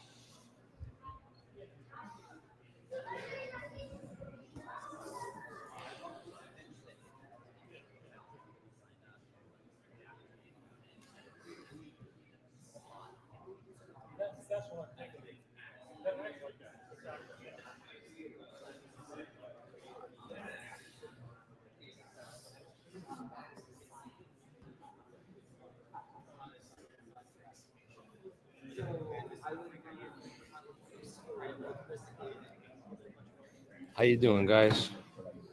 I'm looking for some people that want to introduce their projects. I'm live now on YouTube on my channel, and anyone want to sit down and share?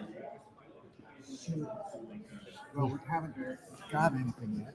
You haven't got anything yet. We're working on it. Are you with the Humanity Soft Landing? Correct. Ah, all right.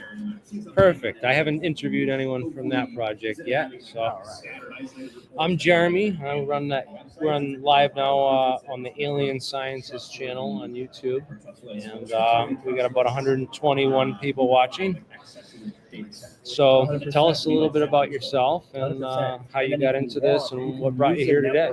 Oh, so I'm Ben, and what got me into this was basically the confluence of blockchain and UAP. We should move away from here, so that way. Why don't we go over here? Here, I'll go right here. That way. I didn't realize he was live as well. Double live. Never cross the streams.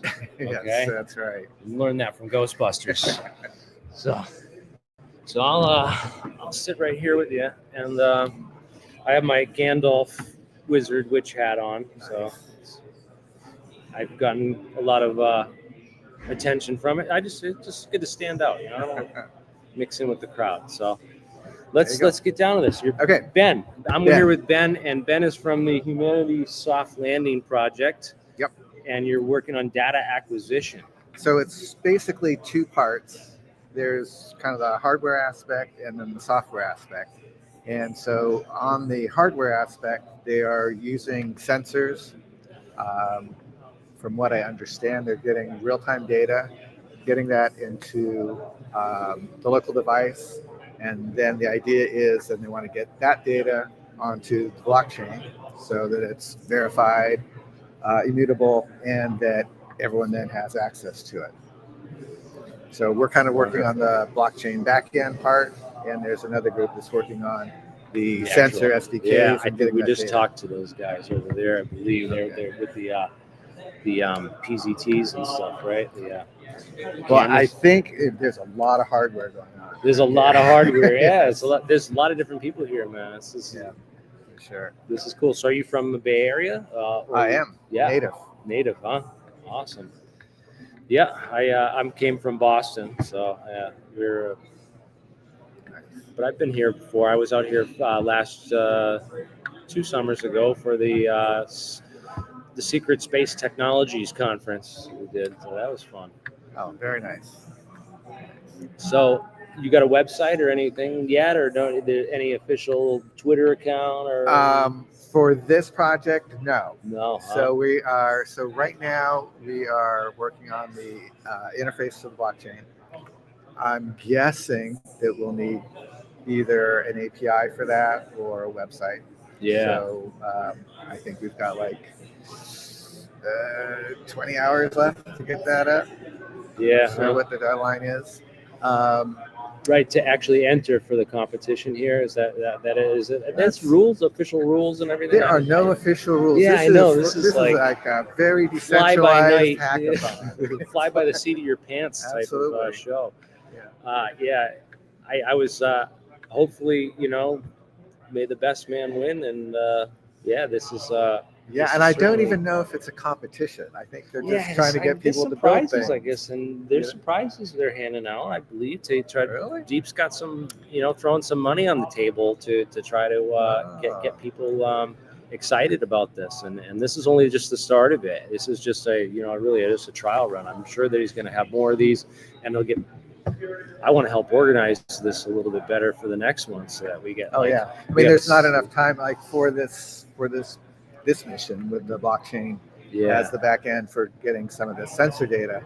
The blockchain really is going to be part of a lot of other things, and some of the things that they mentioned in the mission statement, like this could be used by MUFON or all these other like NICAP or any of these other data collection organizations if they want to permanently store the data. Like the blockchain is. But there's a lot of other functionality that needs to be built in there. So part of it is kind of vetting the data, authenticating it, so having a chain of custody, and then there's also the issue of misinformation.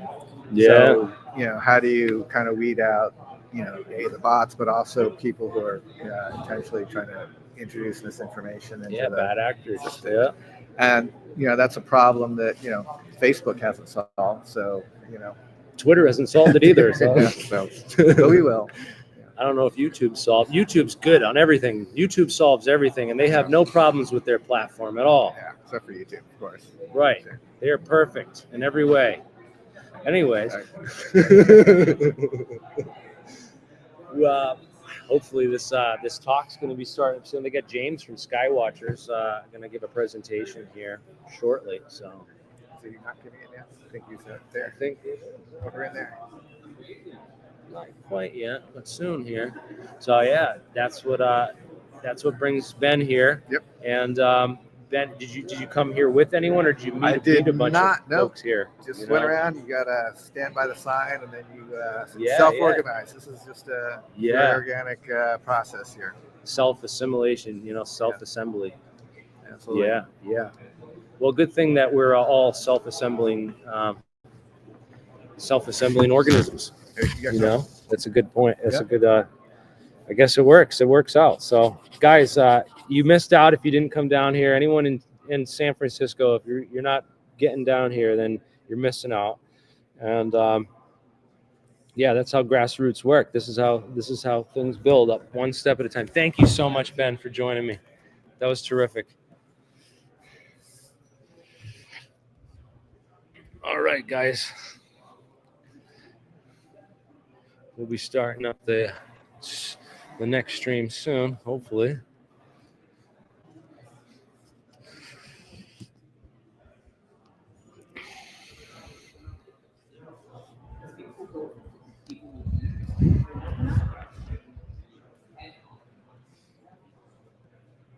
Yeah, I know. A lot of people didn't have advanced, and it's also Easter weekend, so that throws a wrench in it for a lot of people that couldn't be here because it's damn Easter.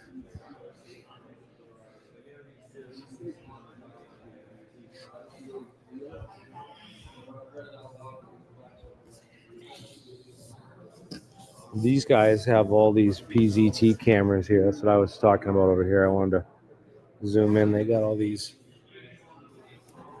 security cameras, and they're working on programming them and setting them up for a system where you can post these things in coordinated spots and then get them to focus on a single point in the sky using, geometric data.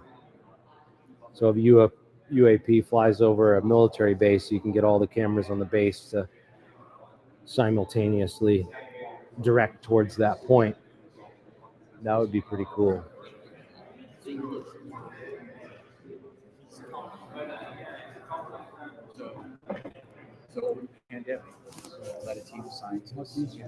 This is cool. Should I strap myself into the chair and do this one?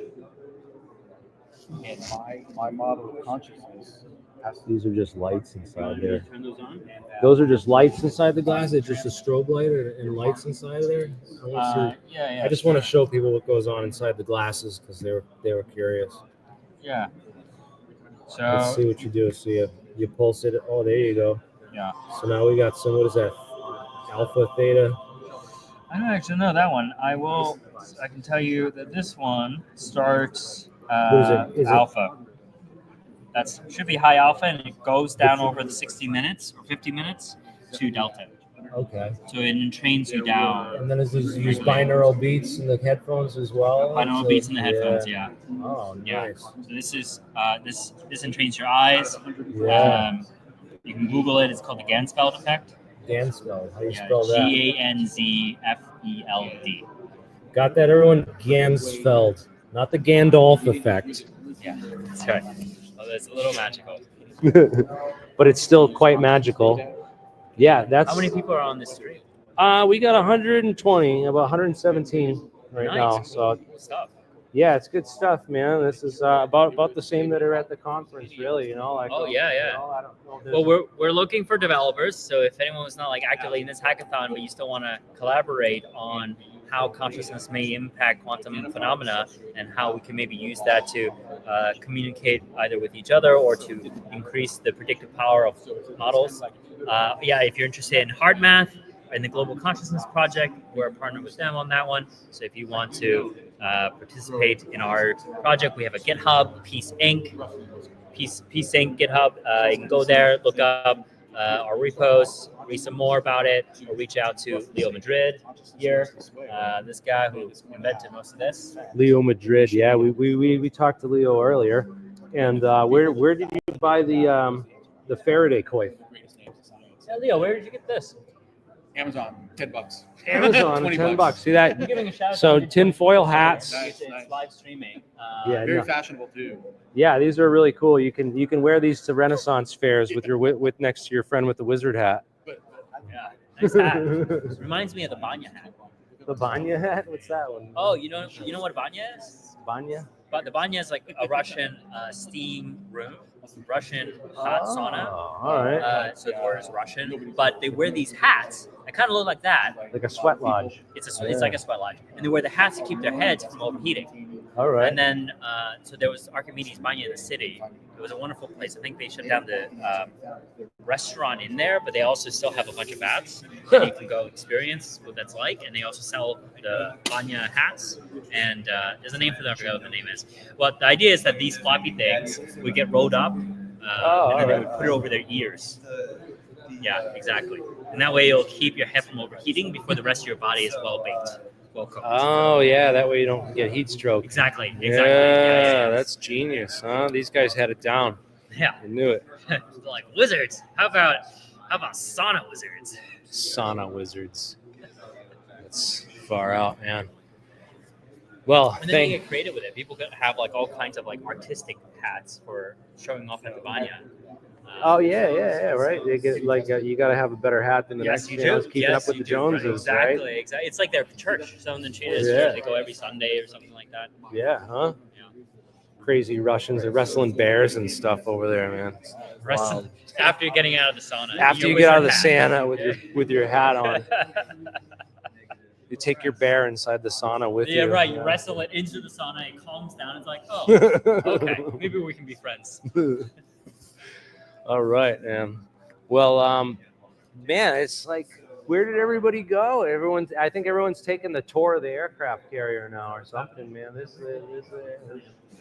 It really did empty out, and I thought there was going to be a presentation here soon. When I was It is. Yeah, right. It is 3:30. Yeah. We have some more time until dinner, so maybe we're taking either an afternoon break. Well, if I'm waiting for the presentation. I was going to live What's the stream time it, for it? but I thought it was starting up soon, but I don't know that. Oh wait, here. What's going in the back? Let's go check that out. I'm gonna go over there. But thanks. Hey, it was good talking to you, man. And nice meeting you guys once again. Global Consciousness Project. We need developers. We need more hackers on this project. So please reach out. Yeah, I think it's in there. I'm gonna go over there and try to film this now. Let's go check this out.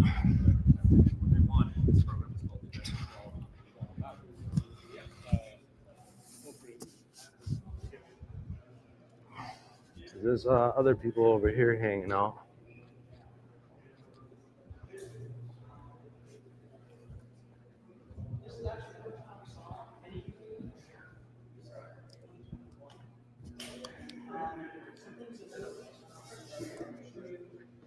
Down here in the stills, after we saw this, we went back in our footage for the last week and we looked at what else we might have seen class 1s, and we found them in proximity, apparently, to manned aviation. Right? So I can tell you firsthand, having flown in a helicopter chasing UAPs, never seen a UAP from the air, only from the ground and on radar with cameras on the ground. So are they invisible when you're at altitude with them? Can they modulate their visible spectrum so you can see? I believe possibly yes. Right? So this pilot, if he's looking out his cockpit window, might have no clue because maybe he can't see them. Right? Here's a video. This is the first time we saw them. 7 total, you'll see. They're flying in a formation. At the time of this video, I'm standing on the roof with several interns with binoculars looking for drones and airplanes. We heard nothing and saw nothing. It wasn't until my camera guy's like, "You got to come see this." Something just flew over us, and that was the Tetris. That's why it's class 1. It's the first one we saw. This is the class 3. Again, I just pulled a loose assortment of videos I don't think anybody has seen yet. This is the class 3 blog. You're going to see vibrating and pulsing. I don't know if on the iPad, if I can move like through to cue it up. I'll let it play for a minute or two, and you'll see it vibrating and pulsing. We are following it as it moves through the sky, and some of the movement is us, but the vibrating is all it. Right? It gets brighter. It vibrates really fast. So usually we'll see 1 to 2 of these per week, per month. Right? Usually we see them once and they don't come back. It's actually interesting that it's vibrating so hard as well as pulsing. You'll see it like it seems to vibrate more when it gets probably 20 for an instant and it gets dim again. So it goes through pulse. So again, I'm more of an operations guy. I'm not the scientist or the physicist that can tell you what that means of why it's pulsing and flaring or why you're seeing those color variations. But it for sure is, right? Is it shining a light at us and that's why it's brighter? Is it moving away from us? That's why it's dimmer? I don't know. You tell me, right? As a Skywatcher team, we're working to understand the physics behind this. So it's definitely an interesting object, interesting class of UAP that's spectacular and defies any known physics for how it's moving through the sky silently, no contrail, and moving from point A to point B super fast. We know it's moving from point A to point B because we can see it on radar. It's moving tens of meters between each hop instantaneously. So that's the class 3. This is interesting. We were doing some work for the government where some RF jamming was occurring at certain frequencies. We were watching an orb in the sky above us. I'll let this play through. I think it's like the minute mark. I don't know if I can move the mouse or whatever and like make it queue up. I just have to let it play. If it'll play. Maybe technical issues here. You see.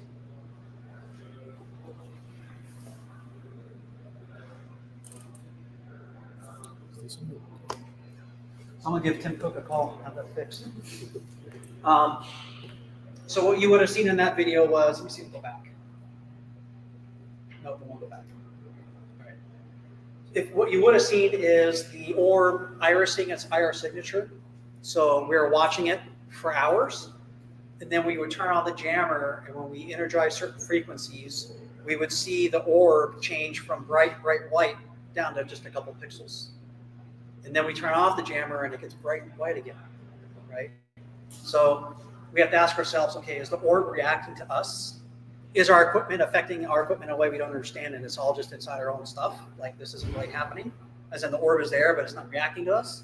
There's a lot of unknowns here because we don't have a lot of data, enough instances to really derive all the facts and understand completely, right? And civilians can't do jamming, so it's against the law. So you can only do it when you're doing it with the government, right? So it's a challenge. This is the class. Yeah, for like 4 hours. I'm sorry, go ahead. Was the government not aware if someone else in the government was doing it or not? Like, are you sure it was like aliens? Well, I've never said this to aliens. Oh, okay. I have no knowledge or belief of what it is, right? That's not true. I think there's some made in America. I think there's probably made in another nation, maybe one of our enemies. And I think there's probably unexplained, right? I don't know which belongs to which. So that's just based on anecdotal evidence, but we're completely open-minded to equipment problems, hybrid technology from America, something made in China or Russia, and a little green men. Like all options are on the table here. Yeah, this one definitely is interesting the way it looks. It vibrates and pulses. Again, the radar thinks it's a propeller moving in the sky when it vibrates, but then it'll kind of lose its excitement, get less bright, and stop vibrating. That's us chasing it, my camera operator. When they get right overhead of you, it's really hard to keep them in on screen. So forgive the, that's all us. But I'll skip to the next video if it'll go. Maybe.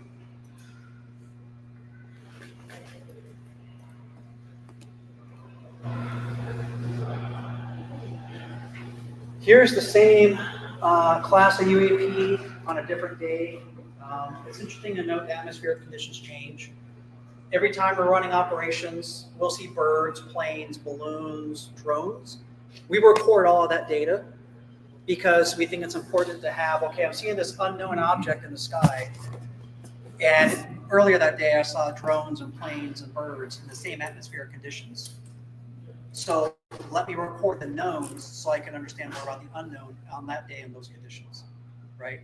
So we have a very large library of prosaic objects in the sky that are very documentable and researchable to understand size, airspeed, ground speed, all that stuff, right? And RCS. So this will play through for a minute. This one really starts vibrating really hard. It's vibrating, it's not the camera. We know it's not the camera because we run tests. We've actually switched out camera balls just in case it was us. We're like checking. But we'll sit here and follow a drone or an airplane all day long and no vibrations. And then this UAP comes into the picture and it's vibrating really fast and really hard.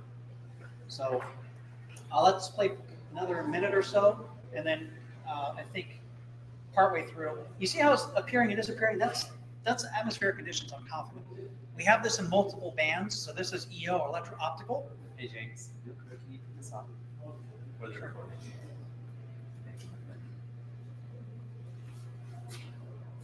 Appreciate you. Yeah.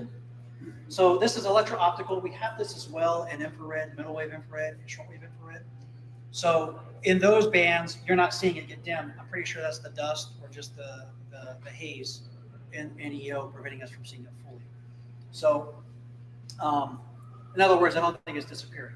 So you see it like get excited, you know what I mean? Like it fills full of energy, makes a lot of bright colors, like a kaleidoscope or prism looking thing. And then it gets dim again, it's vibrating as much. And it goes through these cycles almost as if it's creating some kind of energy, and it rides that energy for a certain amount of time until some kind of system exhausts itself, and then it goes calm again. So is it a chemical reaction? Is it an engine? You know, who knows, right? So again, I need the science team to educate me on what that can mean. And we're looking for the right group to help us understand some of these things, right? We don't have all the answers. In fact, we have very few answers. We have a lot of questions, right? And we can probably diatribe all day on all the things we don't know, because the things we know are so few. I'll just play for another minute. Is that hovering? No, it's moving through the sky. Because we can see it with the camera. Yeah. Normally, this is the clean view. Normally, there's a reticle here, GPS location, azimuth, angle. Like normally, the dirty view has all that, so you can actually see the data as it goes through. In line with having more questions than answers, this whole phenomena is inquiring into the mystery. There's this phenomenal mystery going on. It invites us to ask, who are we and how are we asking questions? It's kind of in the direction of psionics. Could you say more about what's been changing, or how has that brought more excitement into your company, and what might be the next steps for that to inquire into all of the questions that are being asked? So we've arrived at the dog whistle, and the dog whistle is, to me, an off or on switch. There's variations, flavors of it, and under the right conditions, we can do different things and attract different classes of UAPs that will behave differently. So they do react to the dog whistle, but the dog whistle is off or on, right? I either turn it on and UAPs come, or I turn it off and they don't come. Psionics, we're trying to arrive at a similar construct. Rather than understand how psionics works, why it works, we just want to know, does it work?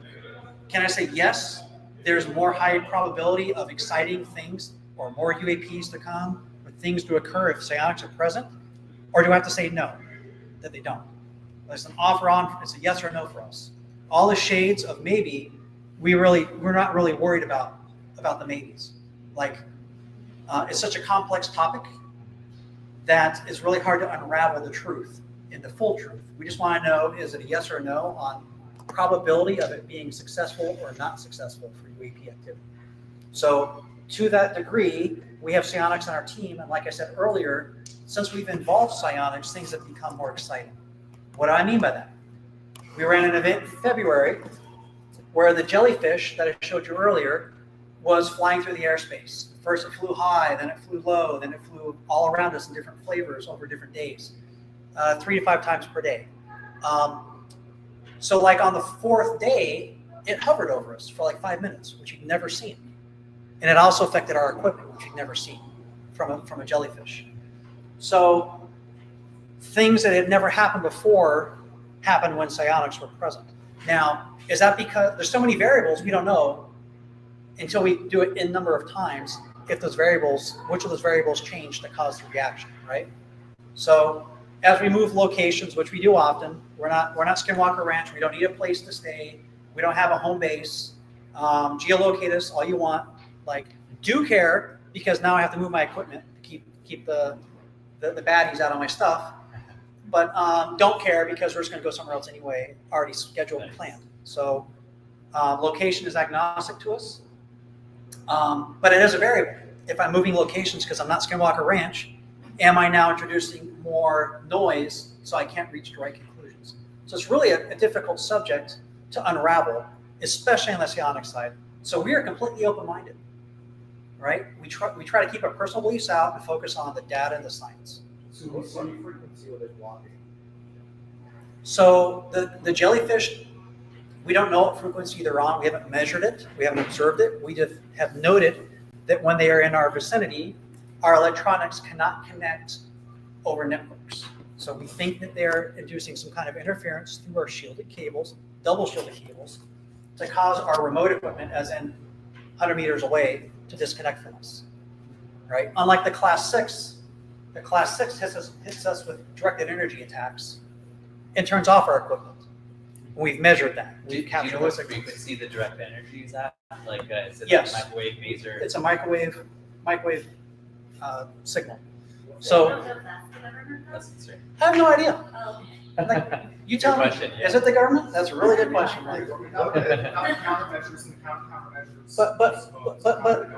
But let me tell you this. There are instances where UAPs have apparently acted against our intentions.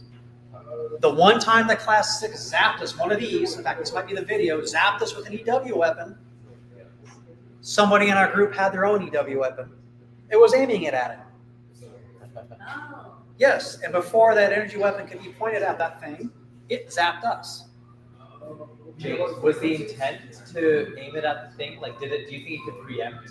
I don't know. It happened once, and again, civilians can't use energy weapons. Right. Right? The Yeah. government can, I can't. Yeah. And you have to have the right conditions. First Amendment.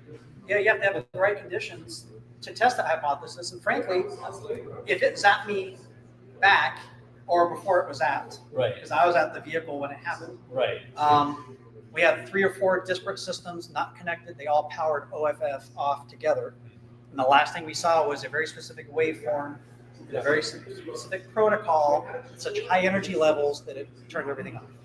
Right? Do you think we can produce those frequencies with the energy like that we produce? Like, because one of the biggest problems with directed energy weapons right now is that you need like nuclear power for like the really. No, you think of EMP? I'm talking about high energy microwave.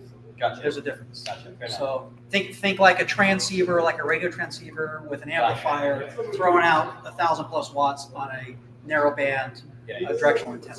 Gotcha. So very powerful, concentrated, like literal microwave energy. Yeah. So like the kind that would knock satellites out of orbit. No, I don't know if they do that, but powerful enough to interfere with electronics and cause. What would that be? Counter protests in some countries. No, I hope not, because it'll cook your brain, right? They did it in So- Serbia recently. Yeah, that was a different kind of weapon. But yes, Was that a sign? it was a sonic weapon. Sign. Okay. So Just like get immunity from the government, so they stop doing that to you. if you can tell me how to do that, I would love to get immunity. But I can tell you the FCC and the FAA don't play games. And if you start messing with things in the sky that are flying, you go to jail for that. That's not a like, oh, whoops. That's like, no, put these handcuffs on. The DOJ is going to arrest you now and you're going to jail. No, but I mean, So- like, ask them to stop shooting you. Like, you don't have to shoot them, but just ask them. Nobody told me they were going to do it. Right? They just did it. So, yeah, so that's the Class 6. Quite mysterious. We've seen a bunch of these over the years. We've probably seen 30 or 40 of these, usually in groupings of, usually they're by themselves, right? Not in groups. I don't know if this thing will go forward or not.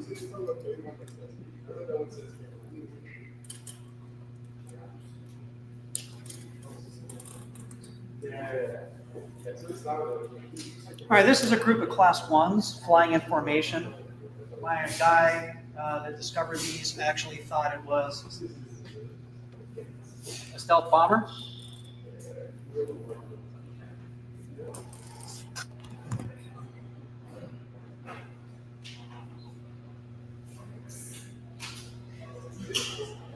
I guess it's not going to play. I don't know.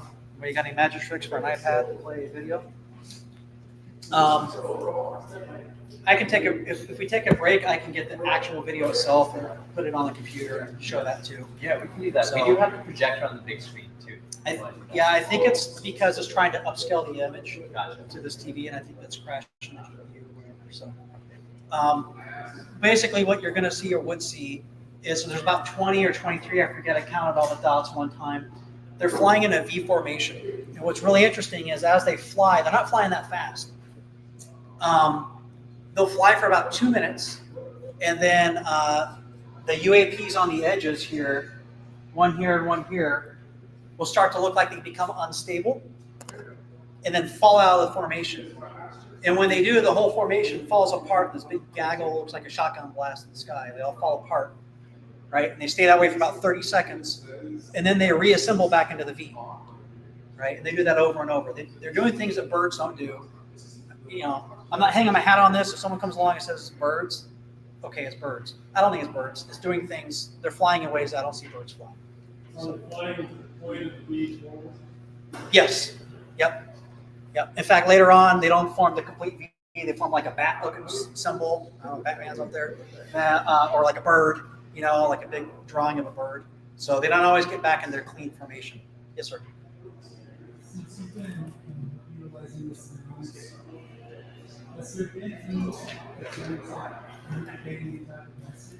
Yes. Yep. Our psionics team. Understand, I'm isolated from my psionics team, right? On purpose. We do talk loosely, but we don't coordinate or choreograph anything. They've tested probably 10 or 15 messages, I believe. Mostly that hey, we're here peacefully. We want a peaceful interaction. You know, the person with the energy weapon from the government is not here. We're not here to do harm. We don't want to, you know, cause conflict. We're here to make discovery. That's it. So that's along the lines of what they're focused on, and that is what we do as a company and as a group. We are not here to destroy, crash, upset, or cause conflict. We're here to make scientific discoveries through the least impactful method possible. As far as I understood it, their existence at the time. So how can you break the law? You have something that's not supposed to make sense. Let's say you want to put people back, things turn to you first. You expect it to have could you be breaking the law by using something that doesn't apparently exist? I don't think there's a good case law here. I'll just say, and I'm not an expert, I would just say there's a story not long, like a couple years ago. Yeah, there was a story about a teacher who carried a cell phone jammer for his tests like 10 years ago. He went to jail for that, like prison for that, right? So there's a plethora of laws with the FCC and the FAA about aiming anything that can harm an aircraft, and also using anything. No, clearly the energy weapons exist. Where? Well, I can't speak to that. So, at the end of the day, just understand, like, we have to operate within the bounds of the law and do I want to be shooting at aliens? No, I'd like to not get zapped and pulverized or turned to stone or whatever they're going to do to me. No, thank you.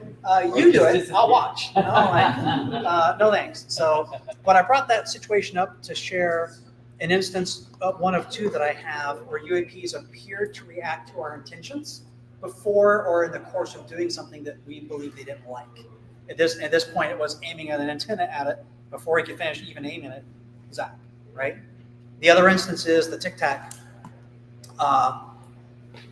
We were observing jellyfish throughout the week. One came and hovered over us. And the next day we were like, hey, what's going to happen next? The site team, Jordan, he was here somewhere, made a prediction about what we were going to see the next day. And his prediction pretty much came true. We see a conflict in the sky of multiple classes of UAPs. It's exactly what happened. It's never happened before, and I haven't seen it happen since.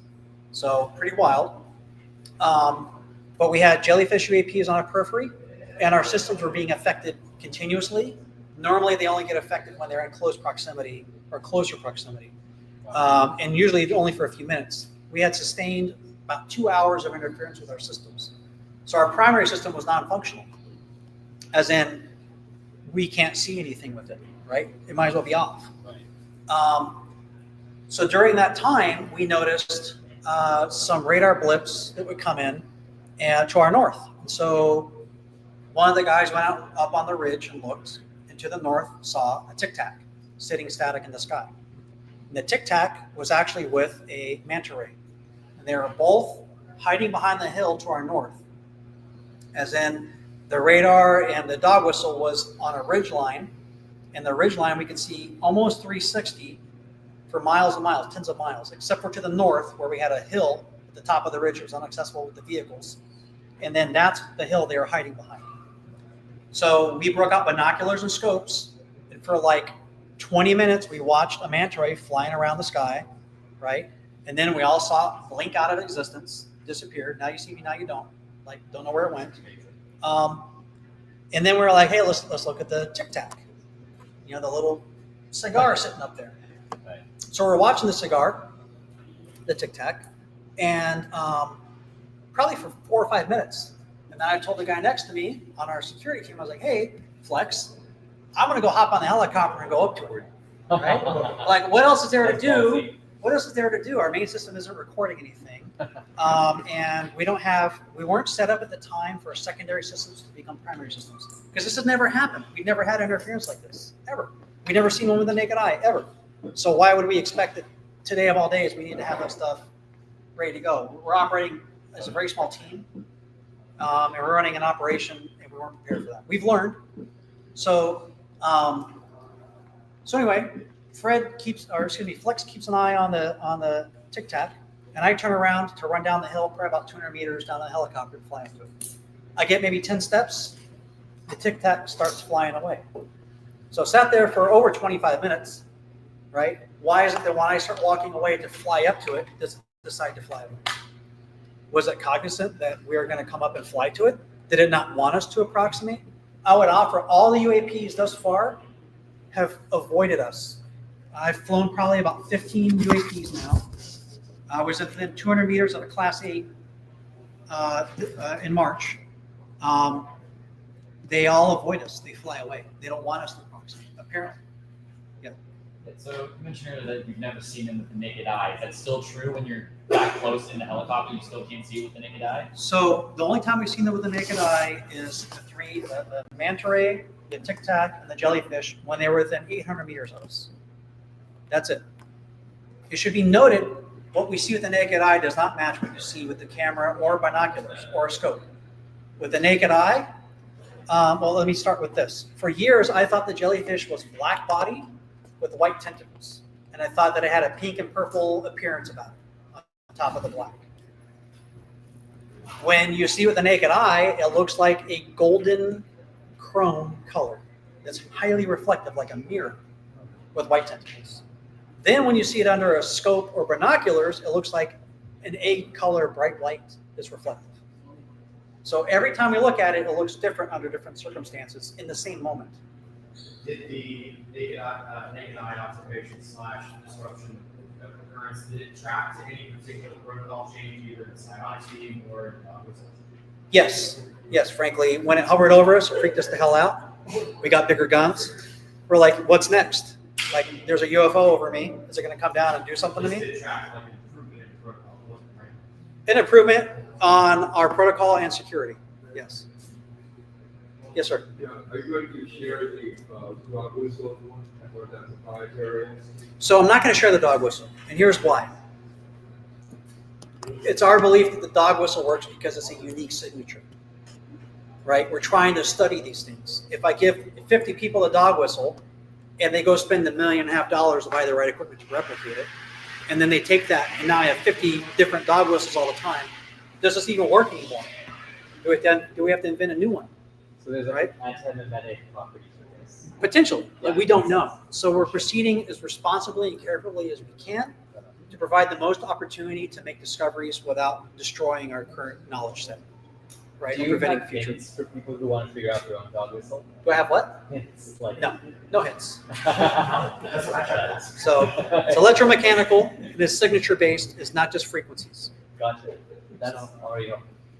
So to your point about invisibility, so we've only seen them a couple times from the ground, actually one time, the 3 of them. From the air, we've never laid eyes with our naked eyes or binoculars or scopes on any UAPs from the air. The last UAP I flew up to was about 200 meters away, and let me see if I can, I don't think I have the photo up in here, but on the ground, they can see the helicopter, they can see the UAP with the cameras, all three spectrums can see it, and they have us on radar. And they're like, we can see everything. Look out your left window, it's right there. And so I'm looking out the left window, I'm like, hey, everyone, look over here. And everyone's like, I don't see shit. There's nothing there, right? So what does that mean? Like, why can't we see them when we're at altitude? and I would go back to that photo of the class 1 with the commercial aviation, civilian aviation.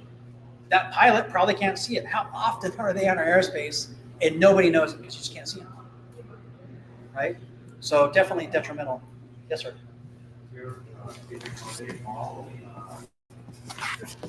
Technology, or there's some organics?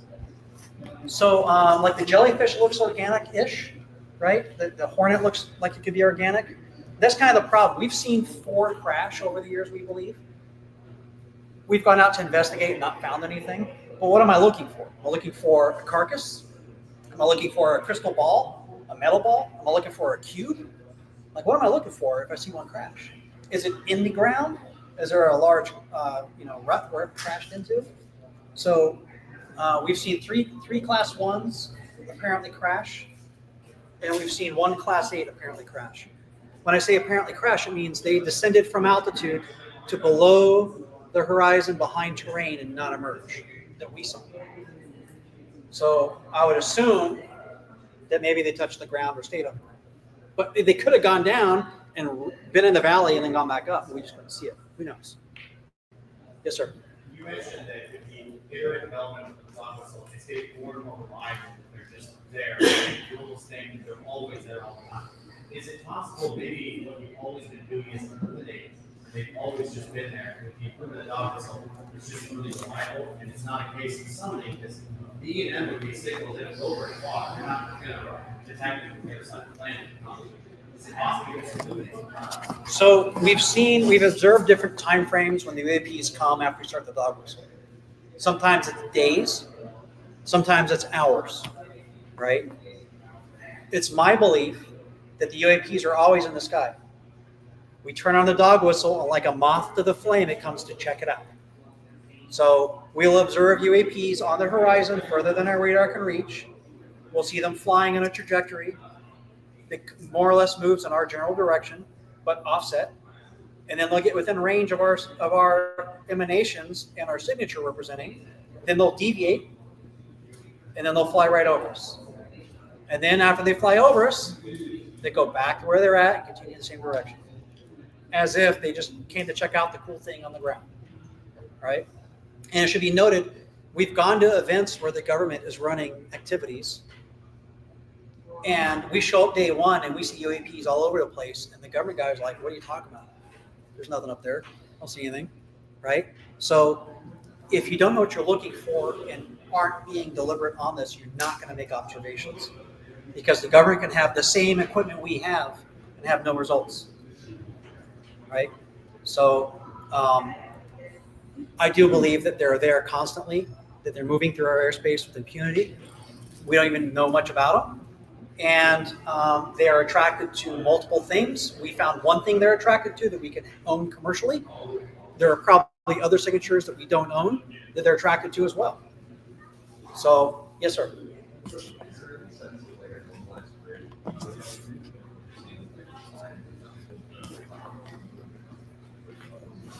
No, we have not enough data yet to know that.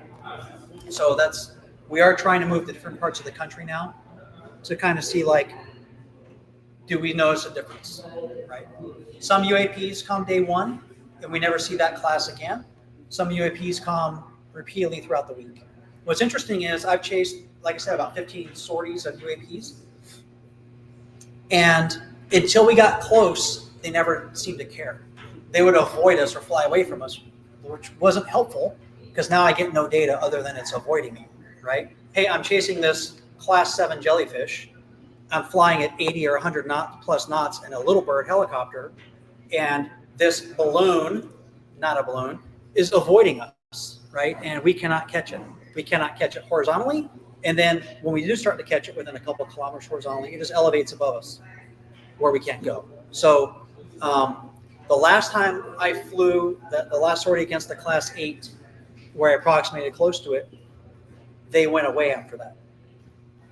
So did we get too close? Are we the reason that they went away, the helicopter? Or did the government start some activity at a White Sands or somewhere, and now they're going there instead? Or I don't know, did the sun have a sunspot? There's so many variables and we don't know. They just didn't come.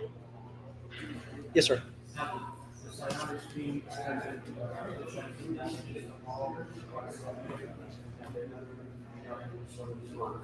No.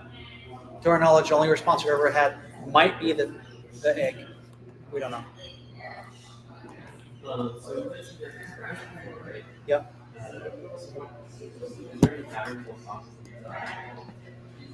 We don't know. We don't have enough data.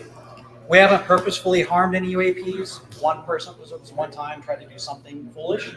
We got our hand smacked. So we haven't purposefully harmed any UAPs or caused them to deviate or come out of the sky. So did we affect them? Perhaps. We don't know. Have you ran any tests on any of the poles? Of the what? Have you ran any tests on either the North Pole or Antarctica? No. No. If you want to finance an expedition, I would love to go to the North Pole. Yes, sir.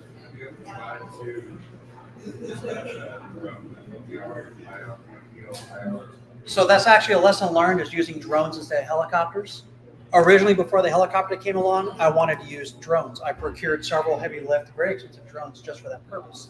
The challenge is, again, the rules and regulations.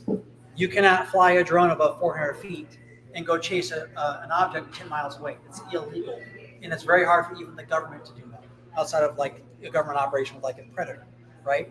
So bottom line is we'd have to buy a very large drone, multiple millions of dollars, and have special authority from the government to proceed. We don't have that, so we've resorted to helicopters. The one time that the UAVs come in close, in retrospect, we should have flown a drone up to them because they're close enough for drone activity instead of helicopter. So we've adjusted. Next time they come in close, the helicopter will stay on the ground. We'll fly a drone up to see what happens. Do we run into it? Does it move? Does it? Do we pick it up on our sensors? Yes, sir. Other researchers collected data that shows correlations between kinetic and magnetic changes that helps with understanding propulsion systems. Are you guys collecting that data? We are collecting. We have deployed more sensors now. Again, our goal here is material recovery and discovery. On the research side, we are converting right now from a operation to a research effort, right? So we're running an operation, understand how expensive it is to run an operation like this in the field, costs a lot of money. I would also offer to produce videos cost a lot of money. We are producing videos for one reason only. It's not to share its scientific discovery or run a Skinwalker Ranch drama, documentary, whatever, History Channel. It's not for that at all. We're running videos and paying a lot of money for people with cameras to come out and record, edit, and produce because we have 4.5 years of data with no story. Sure, I can talk to you about the story, but it doesn't mean shit if you can't watch it and understand it, right? Plus, my memory fades and my notes fade, and I don't remember exactly what happened 5 years ago. So we are producing videos explicitly to tell our story. We're not getting paid for it. In fact, it costs us a lot of money. There's no monetization.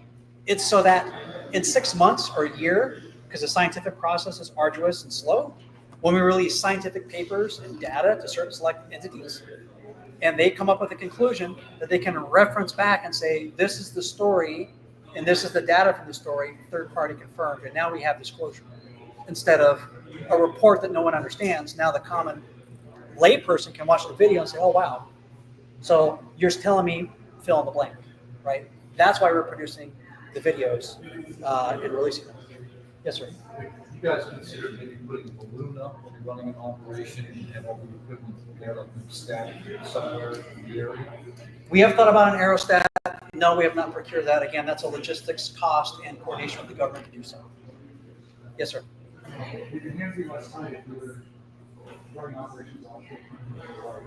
So we've considered, especially with the Jersey drone incident, we've considered taking our equipment, putting it on a vessel and floating off. Yes, we would love to do that. We almost did that in New Jersey, but we didn't have all of our equipment yet procured, and we would have been less effective. That is actually in our cookbook of things we want to do as a recipe, is get on a ship, go out to sea, and have a party, right? Be pirate radio in international waters where no one cares or can't care, and see what the hell happens. So glad you mentioned that. That is something we're working towards. Yes, sir.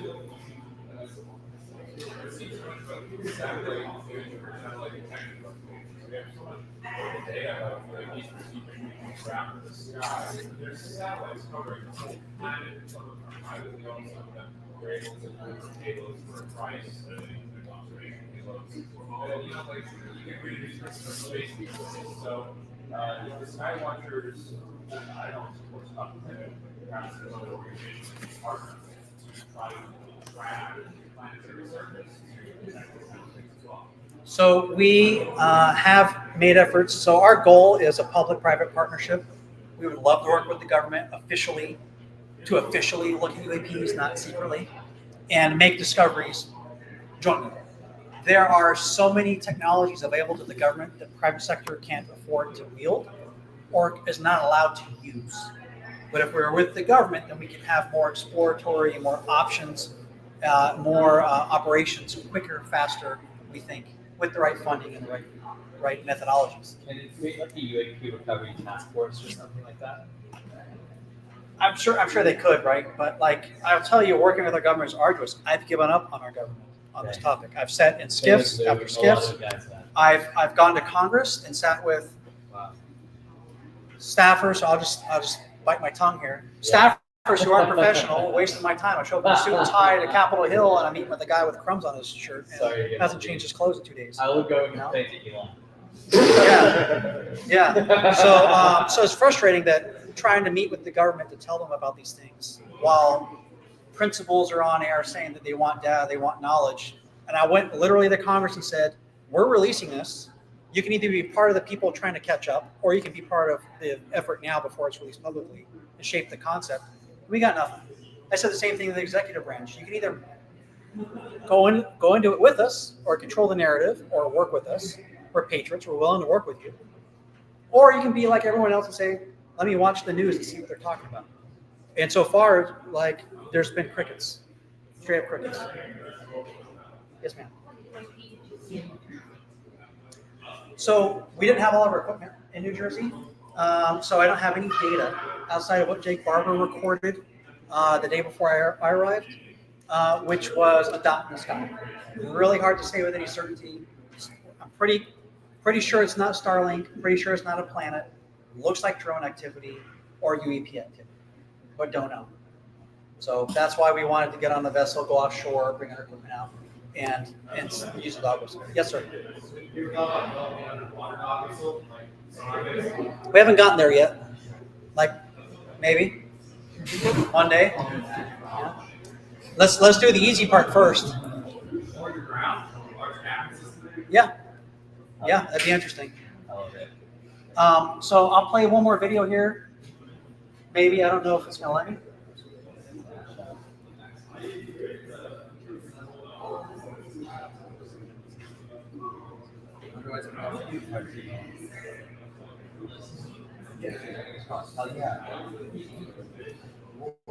Okay, so that's the camera moving. They are flying through. I'll let this play while I talk. These are class 1s. This is recorded probably in 22 or 23. What you're seeing are class 1s following each other in a formation. You're going to see them start to do little formations as they fly through. That's like a bird, right? So we see all kinds of other stuff. You'll see them start to do little formations. I call it like a little roller coaster ride where they can follow the leader as they elevate and descend and move wherever they're moving. And then you'll see them break into like a triangle formation for a minute and then go back into a linear formation. So doing things that birds don't do, right? This is in broad daylight. I don't think we have this in visual because of the atmospheric conditions. But we do see a lot of birds, specifically migratory birds in this area. So we know very well what a bird looks like, flapping wings, how they fly, how they flock together. These don't do those things. So, and also based on our radar, this is class 1. What's interesting is if you watch Skinwalker Ranch, which I do not, they have seen these and not called it class 1s. There was an episode they did, I saw like a 30-second thing on YouTube, and it showed basically these guys flying through, and they could see them on the thermal system over some hills or something around Skinwalker Ranch. So, to my knowledge, they don't have a dog whistle, and I don't think they're attracting anything. But they actually have seen these for certain, maybe on accident, right? So what's interesting is we have a measuring stick based on our data. So with that measuring stick, we can determine other things that look like our measuring stick. Doesn't mean triangles and flying saucers don't exist. We haven't observed them. But for class 1 through class 9, we can tell you what they look like because we have the data, at least class 8. So we can measure what we see on TV and third parties against our data to say, hey, that's probably a UAP doing these things. Yes, sir. What would you say is the most significant conclusion to draw from the data? The most significant conclusion? Don't point weapons at UFOs. Like, don't just, I will also say, when we flew up to the Tic Tac, it did affect our helicopter system, and it affected my health. So as we approximated, I had, again, Flex on the ground with a scope, walking me in on the helicopter over ATAC of, hey, fly here, fly there. Hey, it's about this high off the ground. And I'm like, okay, well, that's this many feet. Therefore, hey, this is the altitude you'd be at. I'm coordinating that with the pilots. As we approximated Flex's last known position on the Tic Tac, my goal was to elevate above the Tic Tac to look down because it's a white object. And looking up, it's a big sky and it's white, there's clouds, right? So I will look down at it to contrast the white Tic Tac against the brown and green ground.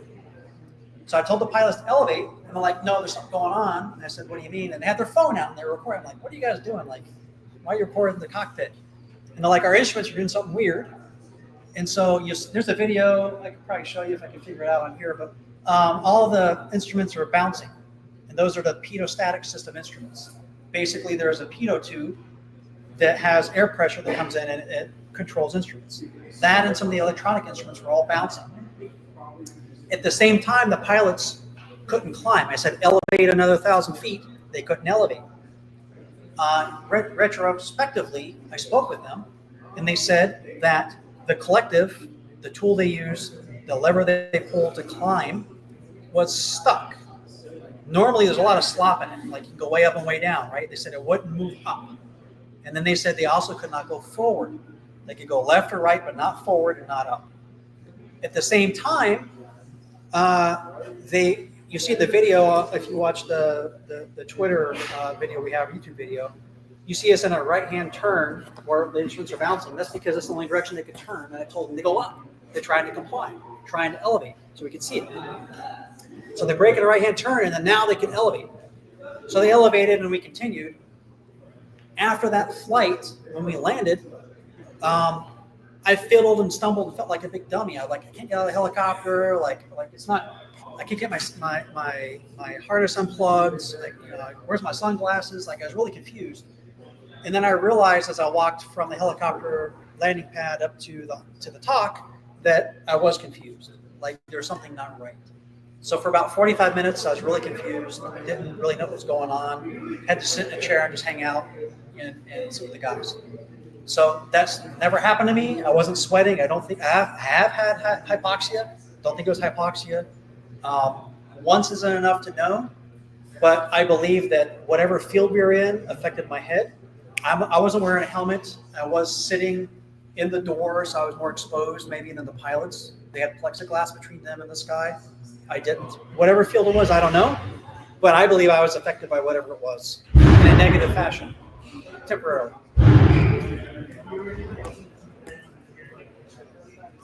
Nope.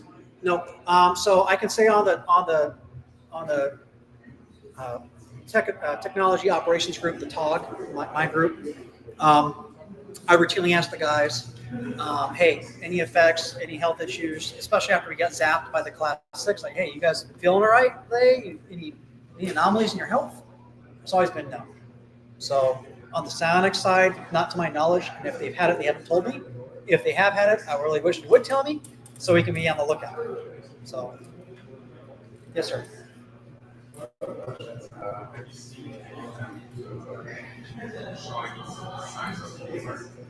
Science of what? I don't know how you'd measure that. I can tell it a joke, a bad dad joke, and see what it does. And No, I mean, perhaps you can read into it. But I don't know. Like, I'm really worried about basic binary questions right now. Yes, sir. What was the most interesting story that you know about or experienced? Probably the one with the Tic Tac and the manta ray and the jellyfish, right? All being in such close proximity. So. Are there different signatures for different classes? Yes. Some UAPs, yes, with caveat. The dog whistle calls all the UAPs we've observed so far. When we modify that dog whistle, doing things we can only do with the government, the UAPs behave differently. So does that mean, I don't know what it means. Like, are we affecting them somehow? Are we doing something they don't like? Are we interfering with them in a way where they change their behavior around us? It's the same signature as Huh? like an opposite non frequency. So remember, a signature based, not frequency based. So our radio frequencies have a piece of it, are involved in a piece of it. It's really our signature, I believe, which is why we talked about it's unique. It's the only one in the world, and it's the only one in America, right? Therefore, we're getting it. We're tracking the models to the front. So we got about 2 more questions, and then we'll stop. Yes, sir. Are you carrying considers regularly So we did not have any equipment on the helicopter in February, or dosimeters, or anything else. Tri-field meters. We bought everything we could buy in March. So yeah, we have dosimeters for alpha, beta, gamma, X-ray. We have RF detectors for high energy microwave fields. We have gimbaled compasses to pick up magnetic fields. Nope, nothing yet. Except for being confused. Maybe I'm confused more than I should be. I don't know. So we'll take one more question. Yes, sir. So, kind of, I guess, as the last question here, just going into the future, what's the most exciting, interesting question that's on your mind regarding all of this? You know, the thing that you're going to sleep at night and I can't stop thinking about this question. I just want to know what this is, right? Is it America made? Is it China made or Russia made? Is it from the moon, the dark side of the moon, and a hollow moon? I mean, is this from under the sea? Really, I really don't care about the technology except for to understand, right? And apply it for our good. We are doing that. We have learned. There are more classes we have not shared. We are learning things that we are applying. We are reverse engineering things. We have knowledge here. So the technology is very interesting, and can we harness it for our use? That's the question.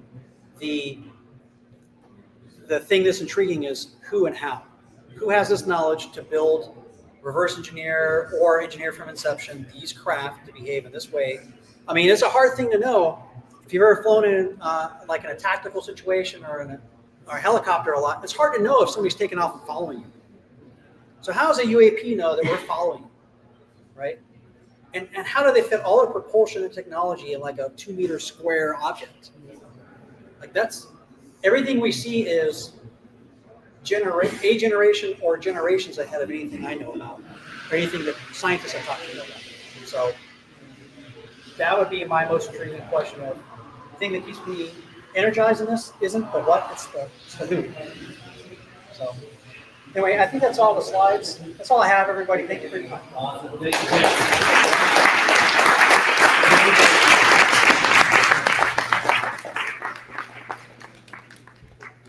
All right, everyone. So we're gonna have another talk at 6 p.m. Over here. In the meantime, please enjoy the next couple of hours. This was James's first public appearance. So all right. 5 p.m. Sorry. Thank you. Got that, man. Got the whole thing? Yeah, we live streamed it. You guys watched it? We had 150 people watching it, man. On YouTube? Yeah, on my AlienScientist. AlienScientist. YouTube AlienScientist.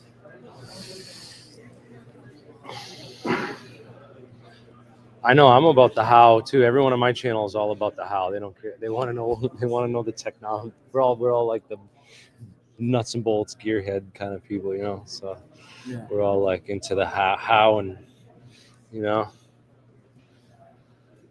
Excellent catch. Yeah, that was great. That was his first public appearance, guys. So I'm live. I'm doing a live stream. So yeah, if anyone wants to talk and jump on, yeah, YouTube, AlienScientist. Yep, AlienScientist on YouTube. You can go watch the replay and stuff. And some of the I went around interviewing some people, and I'm gonna go do some more interviews soon, hopefully. The people I didn't get the alien bodies people or the psionics people. So if no anyone can introduce me, I'd appreciate it. You know? Area up there, so we can, with the bright lights. Yeah, I did. I checked. Yeah, I was over there. Okay, I think good. I saw you over there. Yeah. All right. Well, I'm gonna shut this down here soon, guys. And we'll probably. So the last speaker was James from Skywatchers, guys, that you just watched. That was James from Skywatchers, and.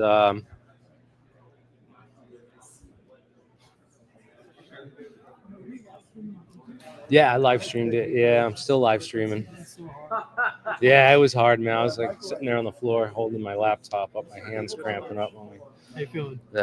I couldn't see what I was doing the whole time either, or read the chat because I had to face. Yeah. I'm here with Tyler Zaradnik. Wow, here we are. What's up, guys? I watched this YouTube for so long, and now I'm finally here. Dude, it's great. Say what's up, Marilyn. Say what's up, Marilyn. Hey guys. This is Marilyn Ma. Hi. She's the co-host of the whole conference with Deep Prasad. Yeah, So- first ever UAP Hackathon. Let's go. Awesome job. Thank you. you. Great. So how do you sign up to become a speaker and give a presentation? Is that like on a list thing, or is that Yeah, we should. Because I know my group has a bunch of stuff too. Awesome. Yeah. Talk about maybe tomorrow. Yeah. All right. Yeah, that'd be cool. All right, we'll talk more at dinner or something. All right, guys, I'm gonna end the stream there, and yeah, let me know what you guys think in the comments below, and we'll start this up later. So don't forget to subscribe and join us later. Lots of videos we recorded too that are going to be posted too. So. If I see you come back, are you gonna be here for a while? No, I'm leaving now and going back on tomorrow. Excellent presentation, by the way. Thank you. Thank you so much. Yeah, pound it. There we go. All right. Yeah, great job. Great job. Thank you. Stop by our booth and I'll show you all our microwave equipment. We're trying to build them. Yeah, and we'll talk how it about connects to, the nuts and bolts of what they might be.